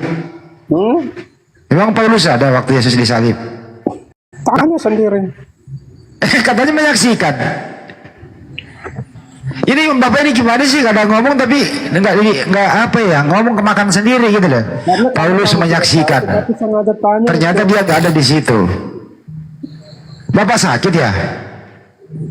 Sudah, jangan gitu Bang Andi. Timeline beda timelinenya. Iya. Katanya yang mengutuk saya. Iya, karena kamu kan sampai Tuh, masih menuduh saya kan?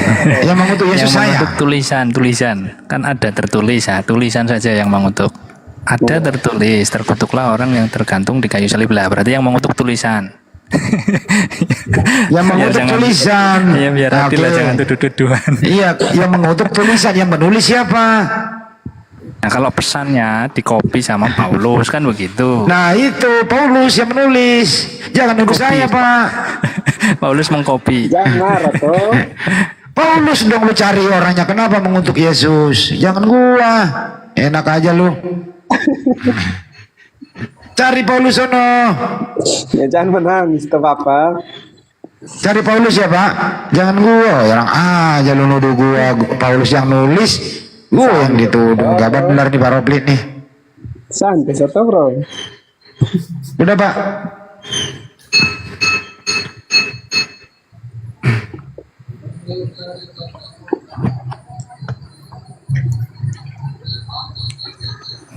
Ting ting ting kayaknya udah buka itu Bang Andi. Apa belum ini? Bakso, Andi bakso. Bakso dulu Bang Andi, bentar lagi. Bakso. Kedengeran ya? Saya bubur ayam. Kedengeran juga suaranya. Aduh. Kedengeran. Wih, teman saya udah nyampe di Soto Makassar. Aku mau jalan. Ganti baju dulu. Sudah buka puasa itu. Iya, ya. Cari Paulus, Pak. Paulus yang kutuk Yesus. Ya, selamat menunaikan. Buka puasa. Iya, Pak. Maaf ya Pak Robli ya, kalau tidak ada kata-kata yang salah nggak usah dimaafkan ya. Iya. Ya namanya gak ada yang salah, ngapain dimaafin? Dengerin baik-baik Pak Robli. Kalau tidak ada kata-kata yang salah nggak usah dimaafin ya. Ya namanya gak ada salah, gimana mau dimaafin? Ya makanya gua ngomong kayak gitu. Iya. Ya, Nanti saya pilih-pilih mana yang. Ya, gini saya ulang nih. Kalau tidak ada kira-kira kata yang keliru, yang salah nggak usah dimaafkan. Tapi kalau Paulus salah tulis, jangan menuduh saya. Tuduhlah Paulus, oke? Tuduhlah aku sepuas hatimu. Maaf ya, tadi sudah menuduh. Jangan dibawa ke hati ya. Oh, jangan dibawa ke toilet, Pak. Terjamban di sana. Jangan dibawa ke hati ya. Jangan dibawa ke toilet. Jangan sampai pada mimpinya nanti. Enggak, Pak, bercanda, Pak Robli, biasa itu mah. Santai aja, Pak. Kita di sini mah orangnya legowo, Pak. Enggak ada dendam-dendam di antara kita. Buat apa kita dendam itu kan? Enggak perlu, Pak. Ya baik, selamat malam ya. Iya. Yuk. Selamat malam, Pak. Yuk. Oh, si bro adminnya tuh. Aku persiapan dulu ya. Siap. Jadi nih, pada turun. Iya, oten-oten nih turun mana nih? Bang Teo mana Kak? Bang Theodor? Gak tahu dia, mungkin dia kehabisan paket atau kehabis baterai atau mati lampu, entahlah. Cuma dia yang tahu dia kemana. Sasuke. Aku paling kesel kalau lagi rajin-rajin sholat, rajin-rajin puasa gitu ya. Wih, datang pula tamu yang tak diundang. Pengen rasanya gua ajak berantem, sumpah. Datangnya udah jam 5 lagi ya. Iya ini ha. Gua beneran kok basa-basa kok kayak kali kan gitu ya. Mau risi-risi kok biasa kan kita kalau mau dapet tuh risi-risi. Iya. Pengen ngajak berantem sumpah. Berantemnya tuh jam 5 pas setengah 6 gitu kan, kesel ampun itu. Iya ini baru dicek baru dari pengen nih aduh. Sayang kali kan. Tinggal berapa menit lagi padahal. Nah, masalahnya gini kan kalau kita lagi dapet gitu kan, kalau kita lagi dapet, nanti pas selesai dapet itu males nak nyambung puasanya. Iya benar. Males, jadi kayak aduh udahlah nanti aja lah, anggap aja lah utang, dia banyak utangnya kan. Iya, nyaurnya yang males. Itu yang bikin greget. Ganti cowok aja sih. Soalnya gantinya nggak ada kawan Kak, sendiri kan. Jadi kayak aduh. Aduh pengen. Tapi alhamdulillah memang aku tuh punya anak kalau diajak puasa Senin Kamis dia mau. Puasa yuk Senin yuk temenin mama. Ya udah mau dia temenin. Enak lah ada kawan kalau kayak gitu. Iya dia mau sepuasa Senin Kamis. Alhamdulillah sih aku punya anak itu penurut itu jadi Alhamdulillah. Sekarang tuh aduh ngeri-ngeri kan. Lihatlah itu Kak kemarin yang di Kijang itu. Yang cewek itu yang ngebully. Cewek, anak cewek tuh pada ngebully kawannya satu orang. Udah ketangkep sih 10 orang. Nah itulah aku bilang sama anakku, kamu kalau anakku ajarin, tapi itulah ya anak diajarin dia pula praktek beneran. Sekali kalau kamu diapain kawanmu sekali udah diemin, gak usah dibalas ya. 2 kali udah diemin, gak usah dibalas. 3 kali ajak berantem. Bener 3 kali udah kesakitan lah Kak. Anak kawan pula kan. Nama FB-nya pokoknya anak kawan dia. Satu pesan di Al-Kausar di ini apa Batu 9 Panglima Dompa. Nah terus dia ngejek, woi apa kok katanya. Terus kata anakku nanti dibalas nangis kata anakku kan. Udah diem. Terus ditarik lagi bajunya apa kau nanti kena tumbuk nangis kata anakku. 3 kali dia bener ditumbuk anakku puang katanya. Datang si anak ini ngadu sama mamanya, tapi yang diadukannya mau aku ditumbuk Sandi, itu yang diadukan, nggak diadukannya. Iya. Permasalahan. Dia yang duluan kan? Dia yang terus duluan. Masih kawan inbox, Kak, mohon assalamualaikum Kak, iya mohon maaf. Gitu Kak, Sandi ngapain anakku katanya gitu. Diapain anak kau gitu-gitu. Mau tanya, pergilah aku ke pesantren langsung kan. Sandi kok apain sih itu? Dia luan katanya. Kenapa? Dia ganggu Sandi, Sandi dia bilang, nanti diapain nangis gitu. Ceritakan sama kawanku, anak kau di luar. Oh iya Kak, mohon maaf ya Kak katanya.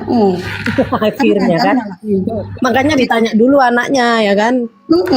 Memang aku bilang langsung, aku bilang memang anakku ku ajarin kayak gitu. Kenapa? Sekali kau diapain diam, 2 kali kau diapain diam, 3 kali aja berantem. Iya kan?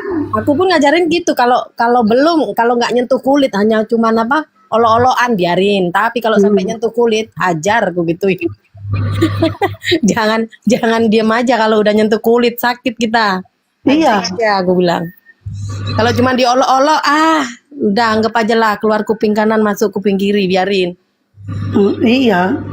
Bu Esti udah berbuka belum? Lama lagi kami woi. Belum, kami masih lama nih. Kami masih lama. Masih setengah jam lagi. Kijang batu berapa itu, Mbak Delwis? Batu berapa ya? Aku pun baca di itu loh Kak, di Instagram. Aku nggak punya Instagram. 10 orang cewek, 1 orang cewek korbannya. Cewek 1 orang ini dihajar habis-habisan, ditendang, dipukul, pokoknya ada yang videoin gitu. Dari 10 orang itu kan botol kan. Batu 15, ada yang Jawa Batu 15. Wah iya, Batu 15. Victory Alda. Ada-ada aja itu anakku kalau sampai dipukulin biru-biru cuma diam aja bunda. Anakku pernah, Mbak Nur Laili pernah. Anakku tuh pernah dibully, anakku pernah dilempar petasan, pernah sampai melepuh badannya. Gak ada dia balasnya, cuma pulang-pulang nangis.